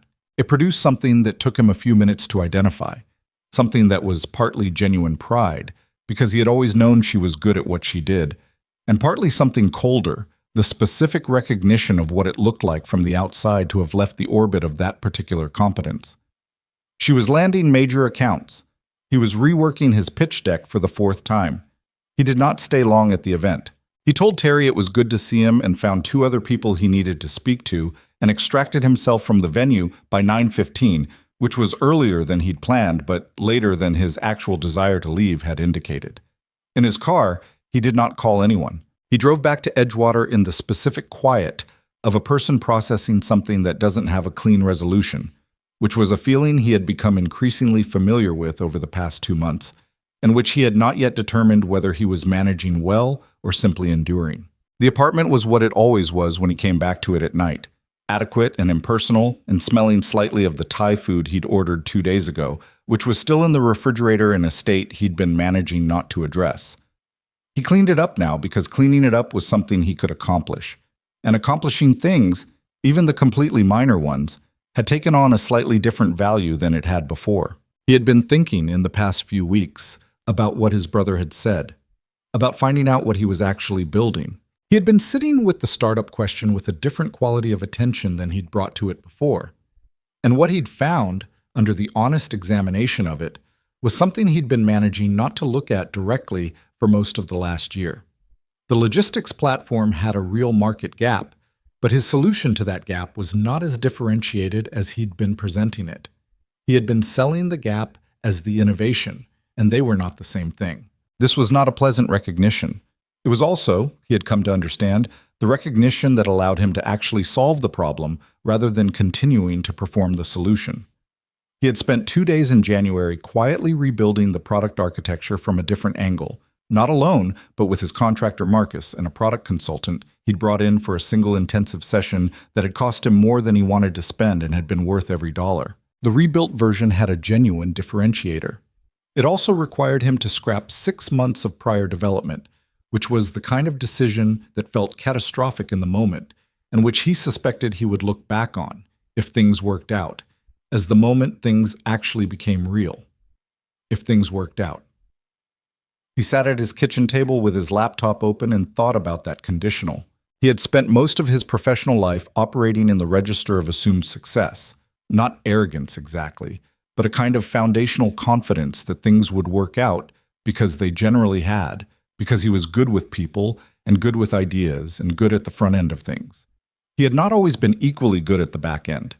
He had not always stayed long enough in the difficult middle to find out if the back end was reachable. He thought, I don't know if I know how to finish things the hard way. He thought, I need to find out. He opened his pitch deck. He deleted the third slide, which had always been the weakest, and started rewriting it from scratch. And he worked until 1 in the morning. And when he went to bed, he was tired in a way that felt different from the exhausted and unresolved feeling he'd been carrying for weeks. It felt like the tiredness of someone who had actually done something with the hours. He did not know yet if it was enough, but it was the most honest version of the work he'd done in a long time. February arrived, and with it the finalization of the divorce, which happened on a Tuesday that was not especially different from any other Tuesday, in the sense that Victoria had 3 meetings, 2 calls, a lunch she worked through, and a conversation with Paul about the Crest Collection discovery phase that ran 20 minutes over its scheduled time because the discovery phase was more complex than either of them had anticipated. Dana called at 4:15 to confirm that the paperwork had been filed and the decree was final. That's it? Victoria said. That's it, Dana said. You're done. Victoria said thank you. She hung up. She looked at the corkboard above her desk, which now had several things pinned to it.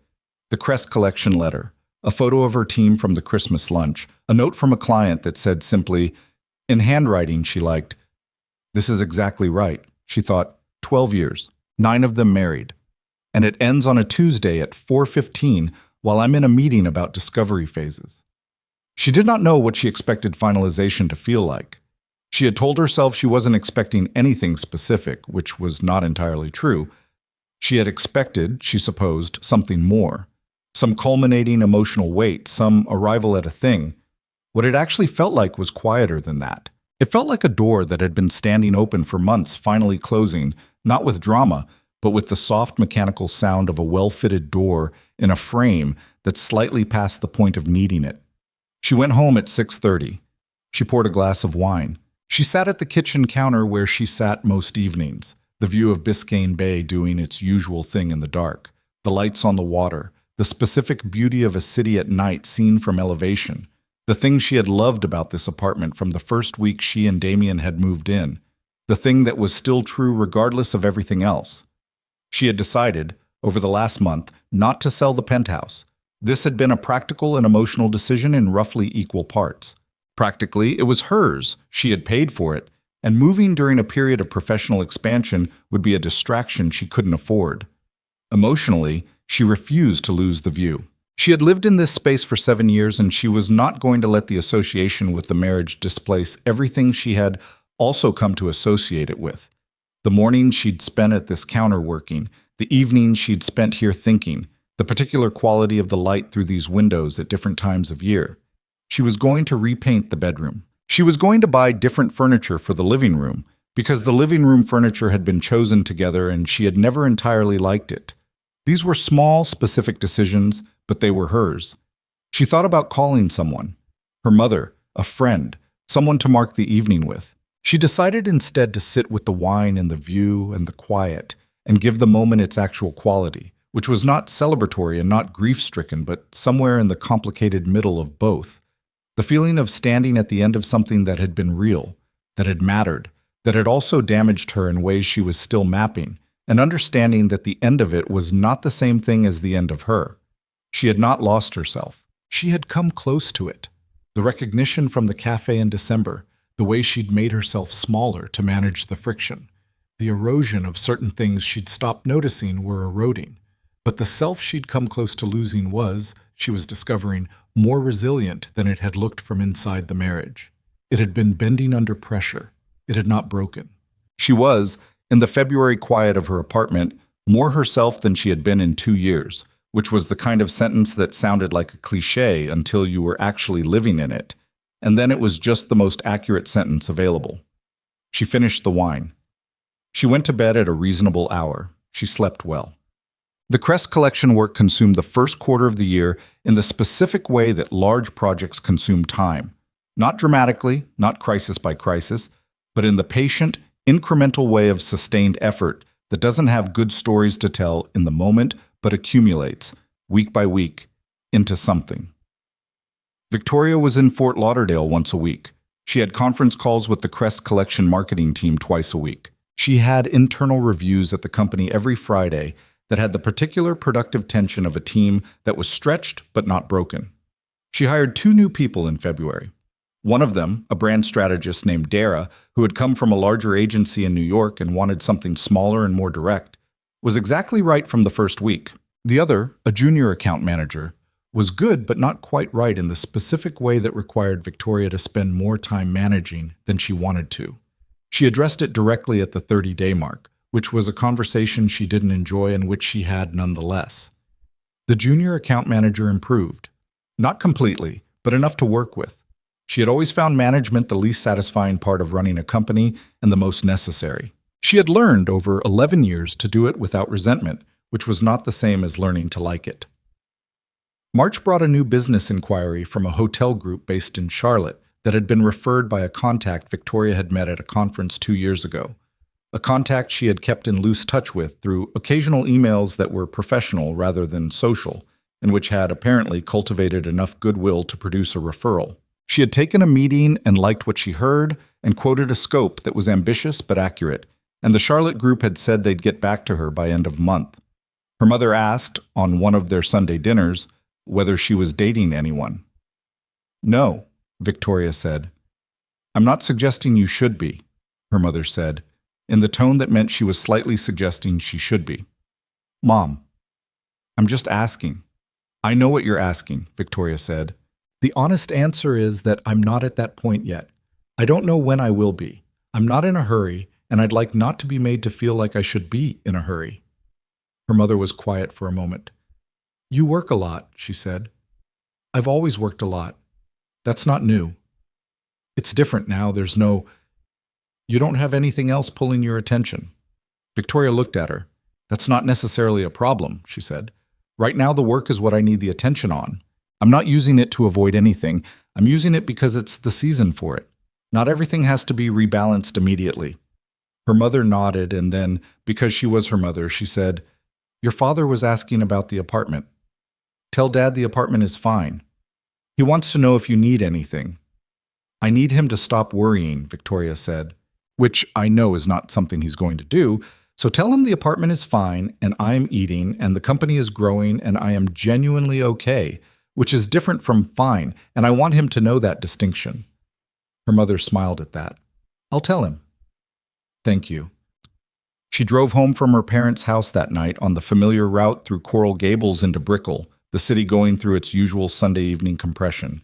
Slightly quieter, the weekend energy draining away toward the functional week ahead. She drove with the radio off, which she had been doing more lately, not because she didn't like music, but because she had been noticing a preference for her own thinking over any alternative input, a preference that felt like something her mind was doing on purpose. She thought about what her mother had said. Not with irritation, her mother meant it with love, which was not a small thing, but with the specific quality of attention she brought to things she needed to understand rather than react to. She thought about the difference between using work to fill space and using work because the work itself was the right thing to use. She thought she was doing the latter. She was reasonably sure she was doing the latter. She allowed the small possibility that she wasn't entirely sure.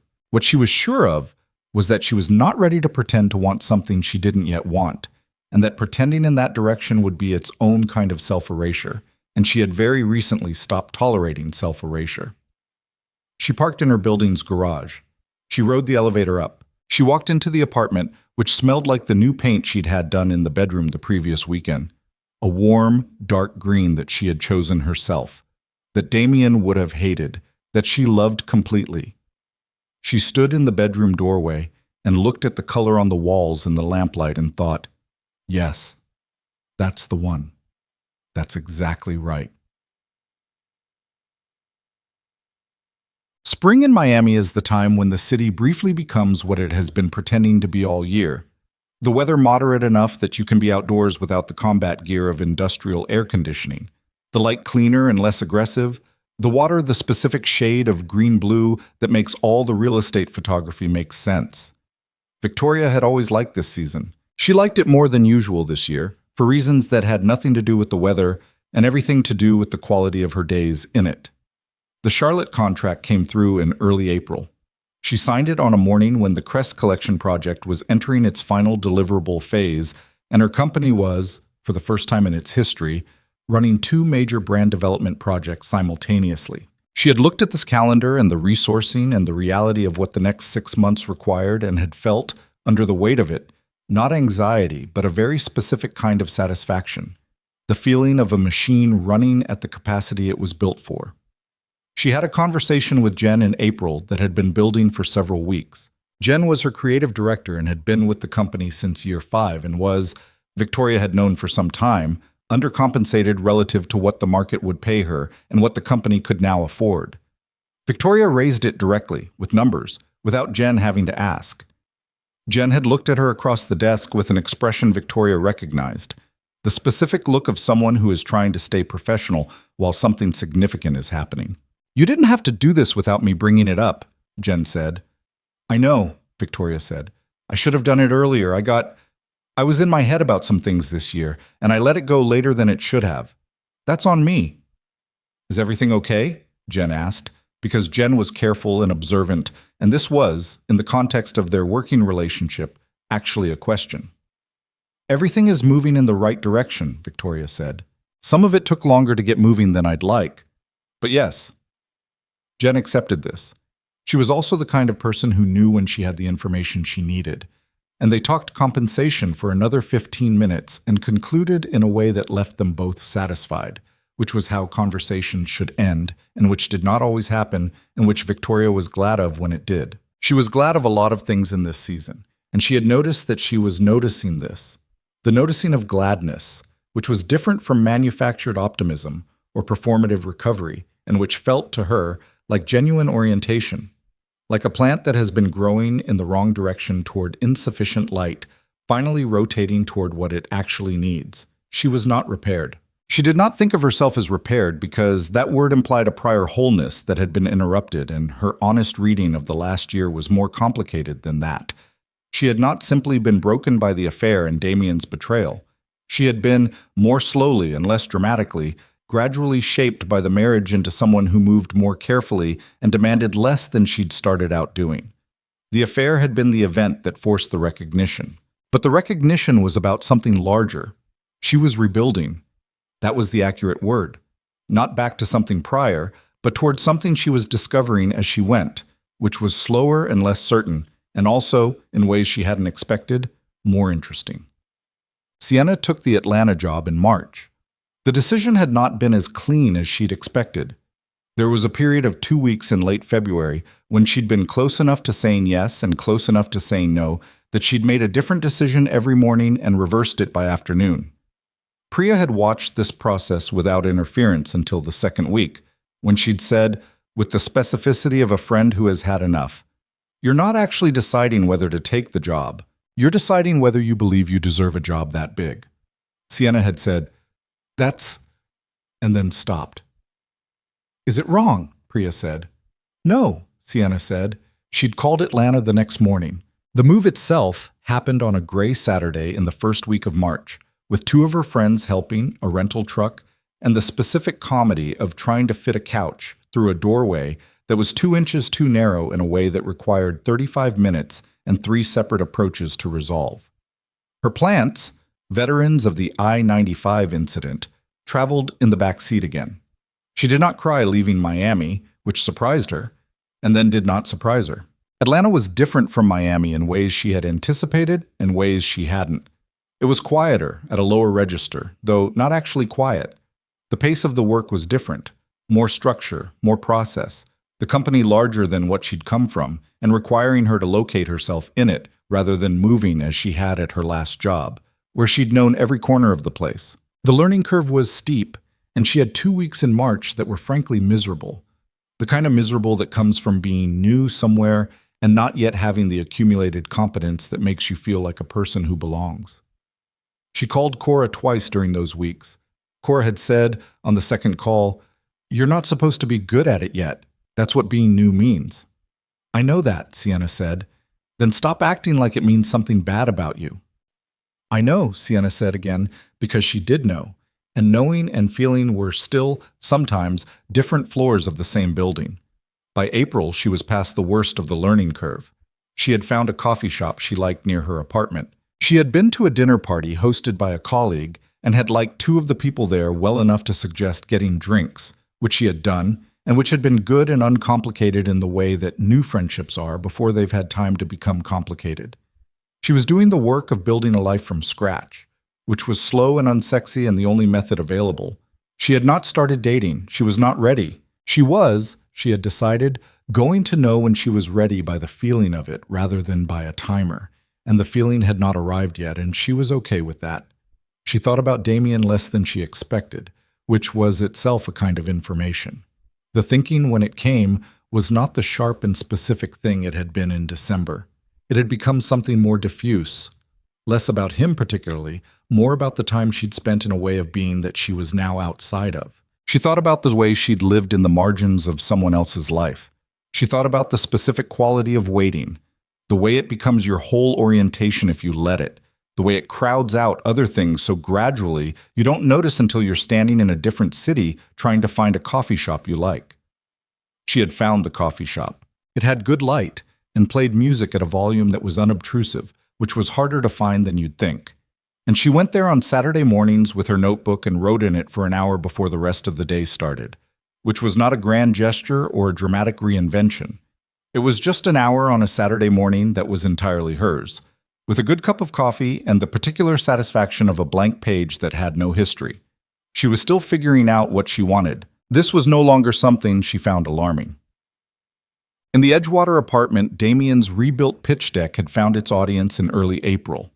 The meeting had been with a small investment group that operated out of an office in Doral and that had been referred to him through his brother's real estate network, which was the kind of lateral connection that you could only describe accurately as luck, but that also would not have happened if he had not been doing the work in a way that made him worth referring. The group consisted of 3 people, and the meeting had not been smooth. The second investor had challenged him hard on the competitive landscape in a way that indicated she had done her homework, but he had not retreated from the challenge.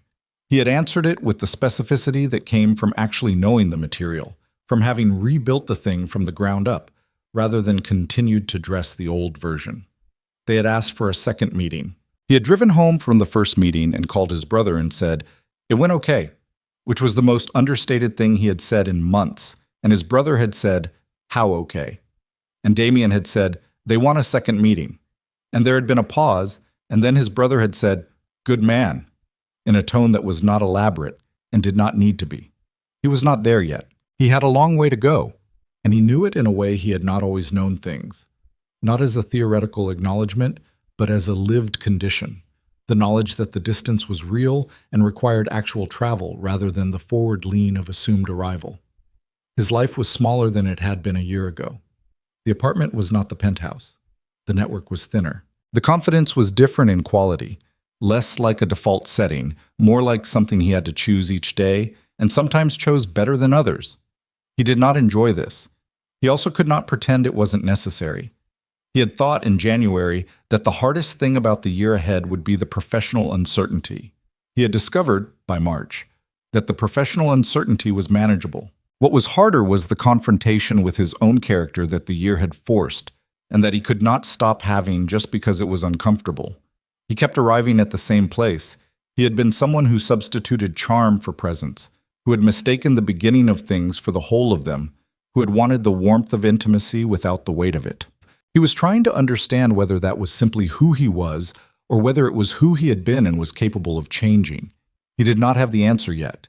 He was trying to sit with the question rather than resolve it prematurely, which was one of the hardest things he had ever tried to do, because his instinct was always to reach for the resolution before the question had been fully felt. Some evenings he walked from the apartment to the waterfront a few blocks east and stood at the railing and watched the bay and whatever light was left. He did not do this for any particular reason. He did it because it was the most honest thing available in those moments. To stand somewhere and look at something larger than his own thinking without trying to use it for anything. Miami did not care about him. The water did not care about him. The city was doing its perpetual thing of existing in the improbable, gorgeous, slightly chaotic way it had always existed, and he was one person in it, which was a smaller position than he had occupied in his own imagination for most of his life. He was learning to find this bearable.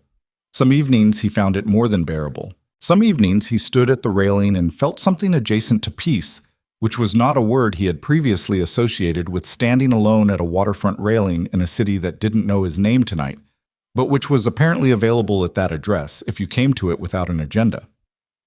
He did not know what came next. He was working towards something, but he did not have the shape of it yet, and he had stopped pretending to himself that he did. This was different from giving up. He was learning the difference, slowly, the way you learn things that require you to unlearn something first. The bay at evening did not offer him clarity. It offered him the specific quality of something that was going to keep moving regardless of what he decided, which was, surprisingly, almost exactly what he needed. He stood there for a while. Then he went home and worked until midnight, and woke up the next morning and did it again, because that was the work now, and the work was what he had. The Crest Collection project delivered its final brand standards package on a Thursday afternoon in late May, 11 days ahead of the contracted deadline, which was not something Victoria announced or made a particular occasion of, but which produced, in the quiet of her office after the delivery email went out, a feeling she recognized as the specific and private satisfaction of work done at the level you intended when you started it. Patricia Vance called the following morning. "I've had the team go through everything," Vance said. "We've been through the standards guide, the rollout framework, the identity system. I want to tell you directly, this is the best work we've received from any agency in 15 years of doing this." Victoria was at her desk with her coffee. "I'm glad it landed the way we intended," she said. "It's more than that." A pause. "I want to talk about what a longer-term relationship looks like. We're opening 3 new properties next year. I'd like Hale Creative on all of them from the beginning, not brought in at the end to dress things up. From the beginning, when the decisions actually matter." "That's the only way I know how to do it," Victoria said. "I know," Vance said. "That's why I'm calling." They scheduled a conversation for the following week to discuss scope and structure.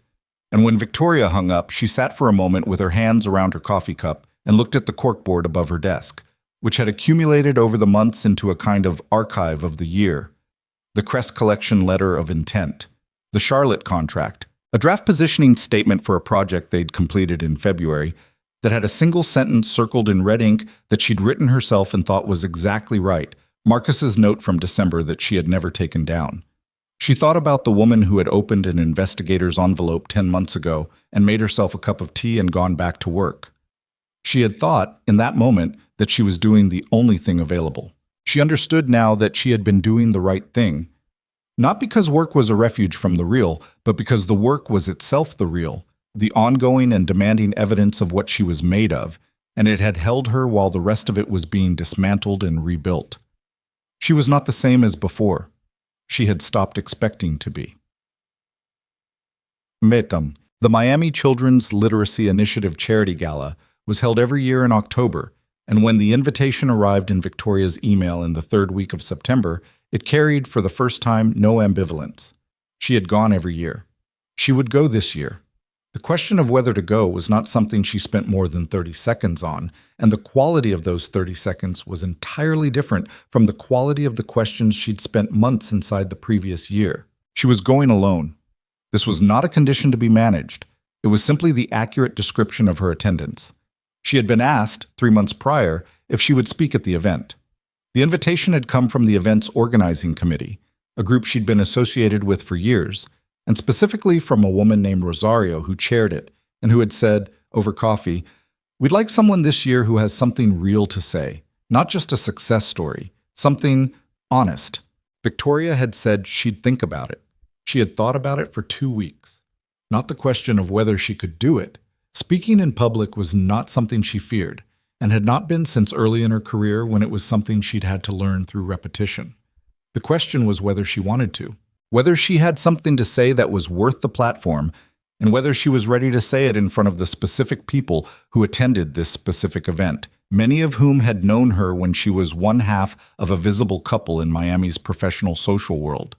She had called Rosario back on a Thursday morning and said yes. She had been working on what to say since then, not in the way of preparing a speech, so much as in the way of identifying, slowly and through multiple revisions of her own thinking, what she actually believed about the last year.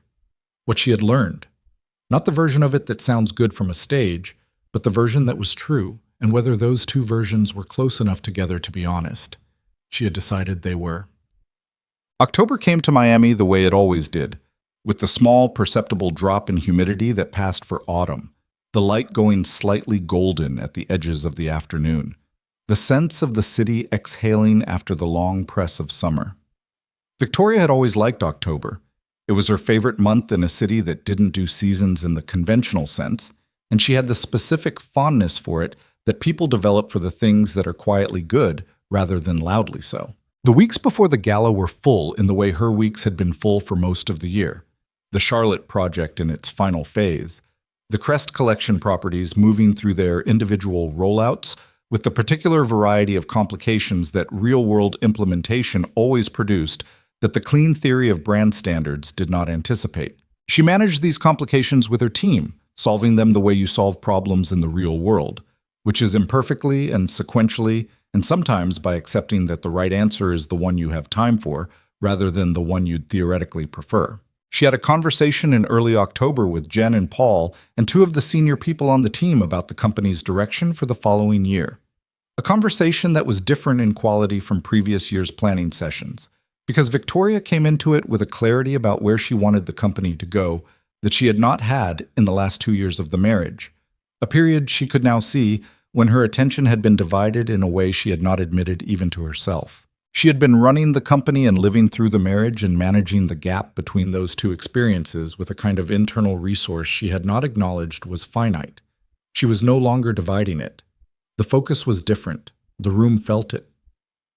"What's changed?" Paul asked, at one point, not rudely. He was always direct and rarely rude, but with genuine curiosity because he was smart enough to notice a shift and honest enough to name it. Victoria looked at him. "A lot of things," she said. "I'll tell you this. I've stopped managing around my own instincts. I let that happen for a while, and I didn't notice it happening, and now I've noticed, and I don't intend to let it happen again." Paul nodded. He didn't ask for more, and she didn't offer it, and they went back to the plan for next year, which was ambitious in a way that felt earned rather than reckless. The ambition of a company that understood its own capacity and was choosing to run at it. She hired a third new person in October, a creative strategist named Theo, who had been recommended by 2 different contacts independently, which was the best possible sign. He started the week before the gala and had, in his first 3 days, asked questions that made Victoria think they would get along well. Not easy questions, questions with teeth in them, the kind you ask when you're genuinely trying to understand rather than trying to demonstrate understanding. She was building something. The building was ongoing and imperfect and required constant attention. She had made peace with the constant attention required and had realized, doing so, that she had always been someone who wanted to be building something, that the restlessness she'd attributed at various points in her marriage to ambition or workaholism or emotional unavailability was simply what it looked like when a person who needed to be building something didn't have enough to build. She had been bringing all of that to a company of 43 people and a marriage that was asking her to maintain, and maintenance had never been her best thing. She was not sure what that meant about the future. She was sure it was useful information. The night of the gala was a Friday in the 3rd week of October, and the sky did what Miami skies do in October. It behaved, which was its own kind of gift, clear and temperature reasonable, and the specific shade of dark blue at 7 in the evening that made the city look like it was dressed for the occasion. Victoria wore black. Not navy, as she had the previous year, but black. A dress she had bought in September from a designer she'd discovered through a client referral. A structured thing with a certain authority to it that she had put on in the dressing room and known immediately was right. Her stylist had suggested earrings with some statement to them, and for once she had agreed, and they were, she'd decided getting dressed the correct decision. She rode alone. She had been invited to share a car with 2 friends from the committee who lived nearby, and she had declined without explanation, and neither of them had required one. She was not managing her entrance. She just wanted the ride. She drove across the causeway with the bay on both sides and the city ahead of her doing its skyline thing, which always looked slightly more dramatic from the causeway than from any other angle. as if the city knew it was being observed and arranged itself accordingly. She thought about the drive she'd made the previous October to this same event, sitting in the back of a car she'd booked because Damien was coming separately, a car in which she had thought about the envelope in her filing cabinet and told herself she knew what she was doing. She had known what she was doing. She had also not known, not really, how long the road from knowing to being done with it would take. A year, as it turned out. Roughly a year, which was both longer and shorter than it had felt from inside. She pulled up to the Margot valet and gave her keys to a young man who looked barely old enough to drive and walked into the lobby of a hotel she had, in a prior life, helped redesign, and she felt, not triumphant, which would have been too simple, but something more specific. She felt like a person who had been through something real and was still standing in her own shoes, which is a different feeling from invulnerability, and a better one, because invulnerability is a performance, and this was just the truth. Rosario found her within 5 minutes of arrival, the way Rosario always found everyone within 5 minutes, which was her particular gift. "You look good," Rosario said. "Thank you," Victoria said. "Are you ready for the speech?" "Yes." Rosario looked at her with the specific attention of a woman who has known her for 6 years and can read the difference between composed and genuinely ready. "Okay," she said. "Good." The event moved through its preliminary phases: the cocktail hour, the dinner, the presenting of the evening's honorees, the video about the organization's work that always moved the room into a temporary and genuine quiet. Victoria sat at her table with people she knew well and people she knew less well, and she talked and listened in the proportions that the conversations required, and she did not feel the quality of invisible surveillance that she had felt the last time she'd been in this room. The awareness of being watched as someone whose marriage was failing, whose husband was elsewhere in the room with someone else, whose careful composure was a surface rather than a foundation. The surface had become the foundation, or something better than both. She was not performing calm. She had arrived at a version of it that didn't require performance. Rosario introduced her just after 9. The introduction was warm and accurate and included a sentence about Hale Creative Group's work in the hospitality sector that was the kind of thing that would have embarrassed Victoria if it had been exaggerated, and which she was pleased to find was not exaggerated. She walked to the podium. The room was full, 200 and something people, the particular mix of Miami's professional and philanthropic circles, some of whom she knew well, some of whom she knew by reputation, some of whom she did not know at all and would not remember her in a month, and that was fine. That was appropriate. That was what a room full of people with their own lives was supposed to be. She looked at them for a moment. She was not nervous. She was something more interesting than not nervous. She was present, the way you are present when you have nothing to manage, when the thing you're about to say is the true version and you don't have to remember which version you're telling. "I want to talk about reinvention," she said, not the word. The word has been used so many times it's lost most of its weight. "I want to talk about what it actually feels like, from the inside, when you have to rebuild something you assumed was finished." The room was quiet, in the way that rooms get quiet when they sense something true is being said rather than performed. "A year ago," she said, "I was sitting in this room in a different version of my life. I was running a company I'd built over 11 years, and I was in a marriage that had been failing for longer than I wanted to admit. And I had developed a very particular skill over many years of managing the distance between those two facts, of keeping the surface intact while the foundation shifted." She paused, not for effect, because the next part required her to choose the words correctly. "What I learned this year, and I want to be clear that I did not learn it elegantly, I did not learn it in a straight line. I learned it the way most significant things are learned, which is through a series of uncomfortable recognitions that you keep arriving at before you're ready for them, is that the same capacity that makes you good at managing things can become the thing that costs you the most. Because managing is not the same as choosing, and I had been managing for a long time when what the situation required was a choice." She looked at the room. She was not reading from notes. She had never spoken from notes when she meant something. "The organization we're honoring tonight teaches children to read," she said. "I know that seems like a turn. Stay with me. Because the thing that reading gives you, genuinely, functionally, Before any of the more elevated things we say about literature and imagination and all of it, the fundamental thing it gives you is the ability to take the world on your own terms, to receive information directly, without having it mediated by someone else's version of it, to look at something and understand it for yourself. She let that sit for a moment. I think the reason I'm standing here tonight is because at a certain point I stopped letting someone else's narrative be the one I lived inside. Not dramatically, not all at once, but incrementally, which is how most real changes actually happen. Not in a moment of clarity, but in a series of small decisions that accumulate into a direction. She looked at the room. I stopped managing, and I made a choice. And the choice was hard. And the year that followed, it was not simple. And I'm not going to tell you it was, because I'm not interested in giving you the version of the story that makes it sound easier than it was. A woman at one of the tables near the front had gone very still. Victoria noticed without being distracted by it. People go still when something lands close to something real in their own life. That was what you were after when you said something true in a room. Not applause, but that quality of stillness. What I'm going to tell you, she said, is that on the other side of a year that required me to dismantle a significant amount of what I thought I knew about my own life, what I found was not wreckage.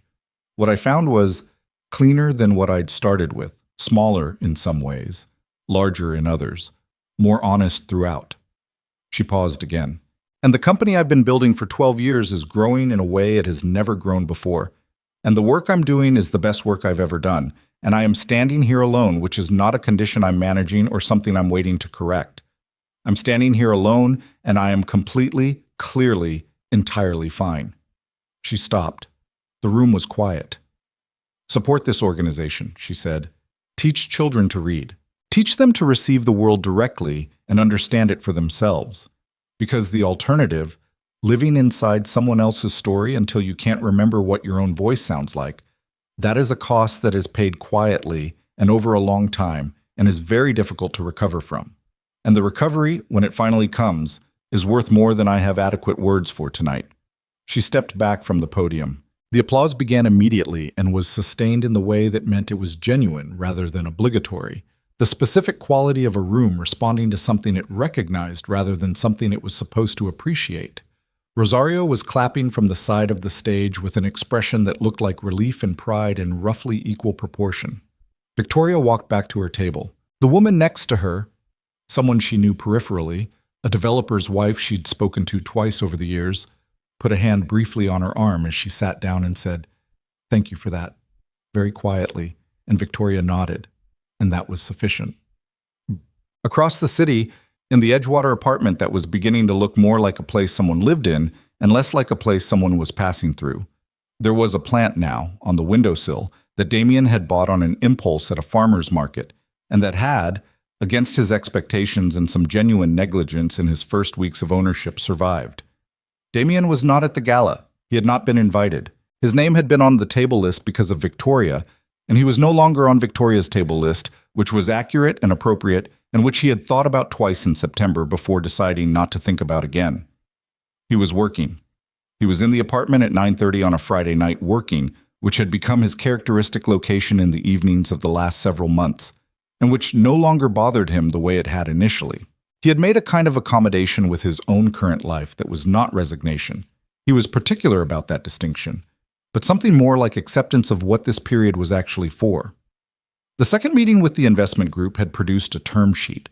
The term sheet had required 3 rounds of negotiation, each of which had been conducted without the instinct to close the room quickly that had characterized his previous fundraising. He had learned in those negotiations to let the silence sit, to say what he needed to say and then stop talking and let the other side respond to the actual thing rather than to his management of the actual thing. It was, he was told by Fitch, who handled the legal terms, a more effective approach than what he'd been doing previously. It was also considerably more uncomfortable because management had always been where he lived, and sitting in the uncomfortably honest version of a conversation was new enough that he was still learning to do it without showing the effort. The term sheet had closed in September. The money was not transformative on its own, but it was enough to restart development at a meaningful pace, and enough to hire 2 engineers who were better than what the budget would have allowed before. The work had a different quality now, but not because of the money exactly, but because the foundation of it was more honest. He was not pitching something he needed to believe harder than the evidence supported. He was building something he could actually defend. He was not happy in the straightforward sense. He would not have described his life as good if good meant the version of good he had been living toward for most of his adult life. The ease, the momentum, the particular quality of a man to whom things were coming. Things were not currently coming. He was going toward them, slowly, on a road that required more of him than the road before it had. But there was something in it, a quality he had not had before. He was working late on a Friday night, and the work was real and required actual thought, and he was doing it without the accompaniment of anyone's approval, which was a thing he had not understood until this year that he had always needed and that he was slowly learning to do without. He did not know who he was becoming. He was becoming someone. He could feel that.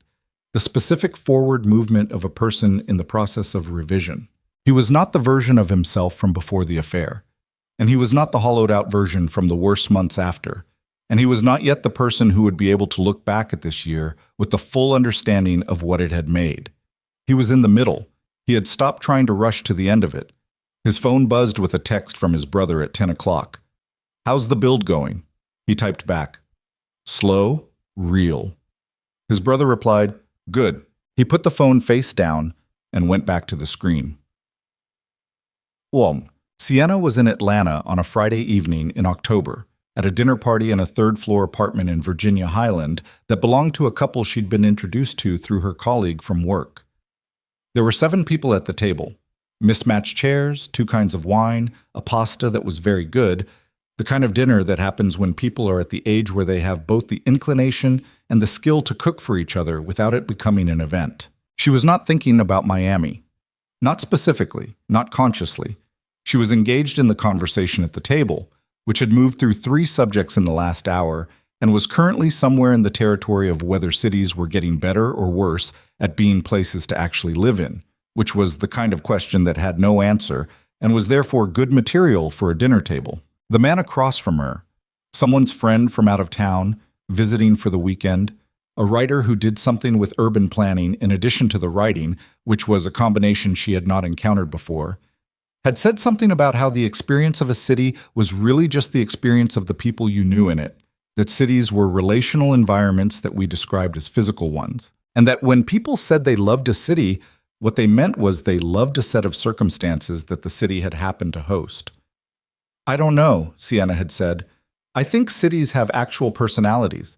I moved here from Miami and they're genuinely different, not just the weather, something about the tempo." "What's the difference?" the man had asked, and it was a genuine question, the kind people ask when they're interested rather than waiting for their turn. She had thought about it. "Miami is performing constantly," she said. "It's a city that always wants you to know it's a city. Atlanta is—" She paused. "Atlanta is doing something. I can't always tell what, but there's more of a sense that things are being built here than displayed." "Is that better?" someone else at the table asked. "For where I am right now," she said. "Yes." The conversation moved on.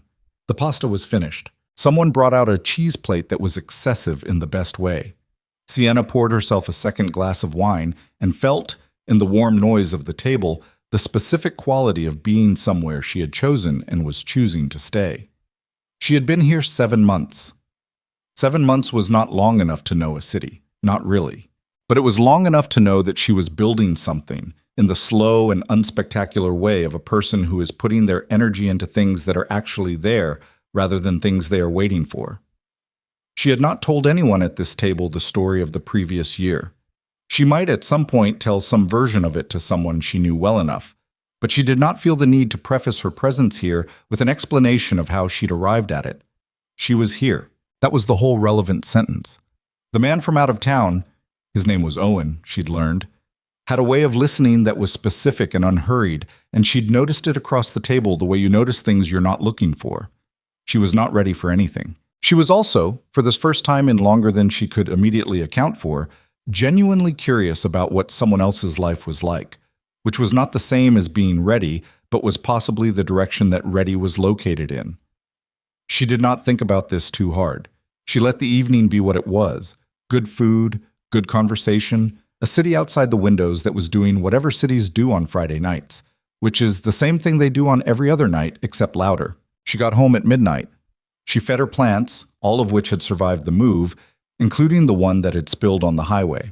She changed into comfortable clothes and sat on her couch for a while in the quiet of her apartment, which was her apartment, decorated in the way she had decided to decorate it without consulting anyone, and which looked, she had thought recently, like the inside of the actual version of herself rather than the performance of herself she had been maintaining for the last few years.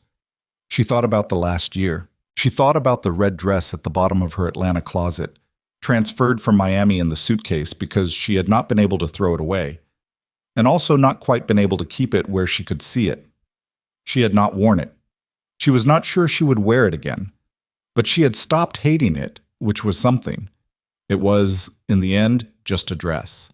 It had carried more meaning than it deserved in both directions. She thought about the women's lounge at the Margot, and Victoria Hale at the Vanity, and the sentence that had changed the shape of the next year of her life.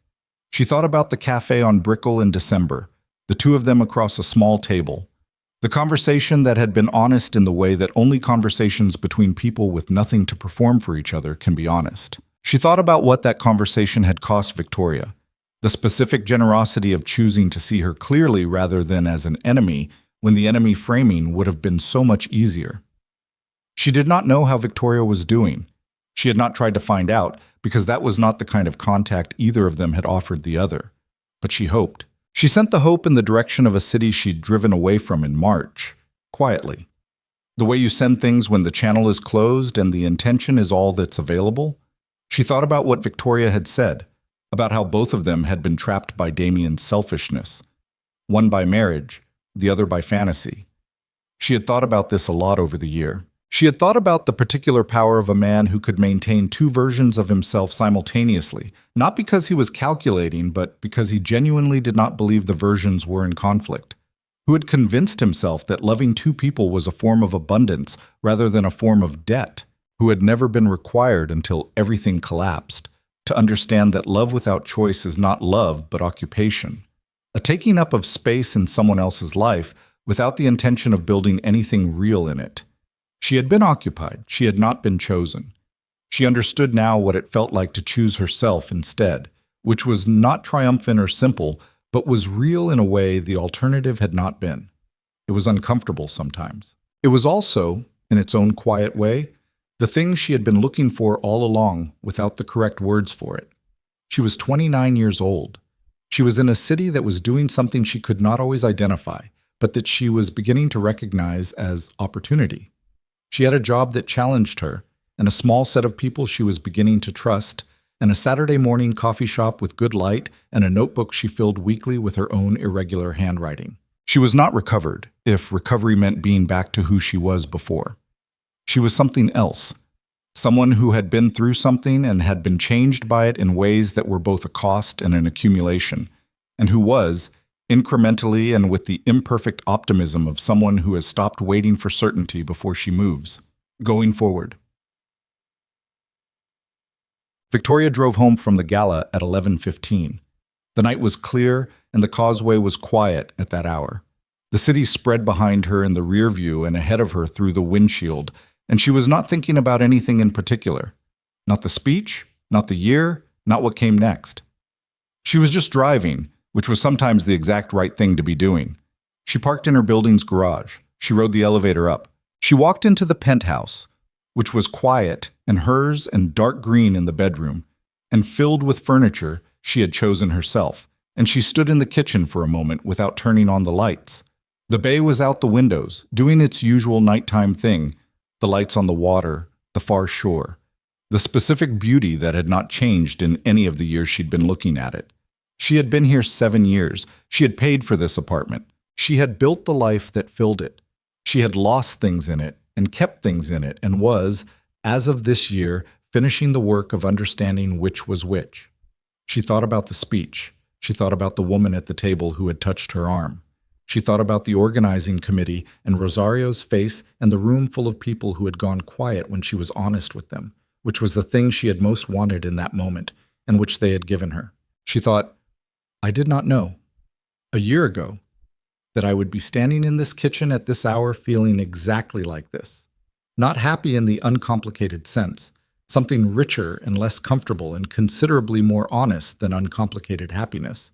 She thought about all the things she had built, the company, which was real and growing and more genuinely hers than it had ever been. The relationships she was restoring and the new ones she was beginning and the ones she had lost and made peace with losing. The person she was becoming, which was not the same person she'd been at the beginning of the marriage, or in the middle of it, or in the first weeks after the envelope, but someone she recognized from an earlier version, cleaner, less managed, more willing to take up her own space without apology. She was not finished. She was not going to be finished. Finished was not the point.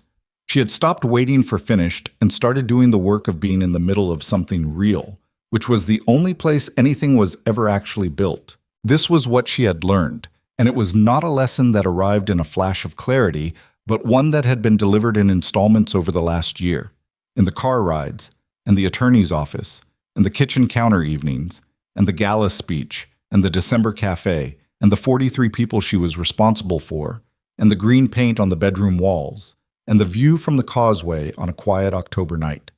She turned on the kitchen light. She made tea, because she had always made tea when she needed to stay with something for a few more minutes before letting it go. She stood at the counter and held the cup and looked at the city through the window and let herself feel, fully and without management, what the year had been. Then she put the cup in the sink, turned off the light, and went to bed. Outside, the city continued.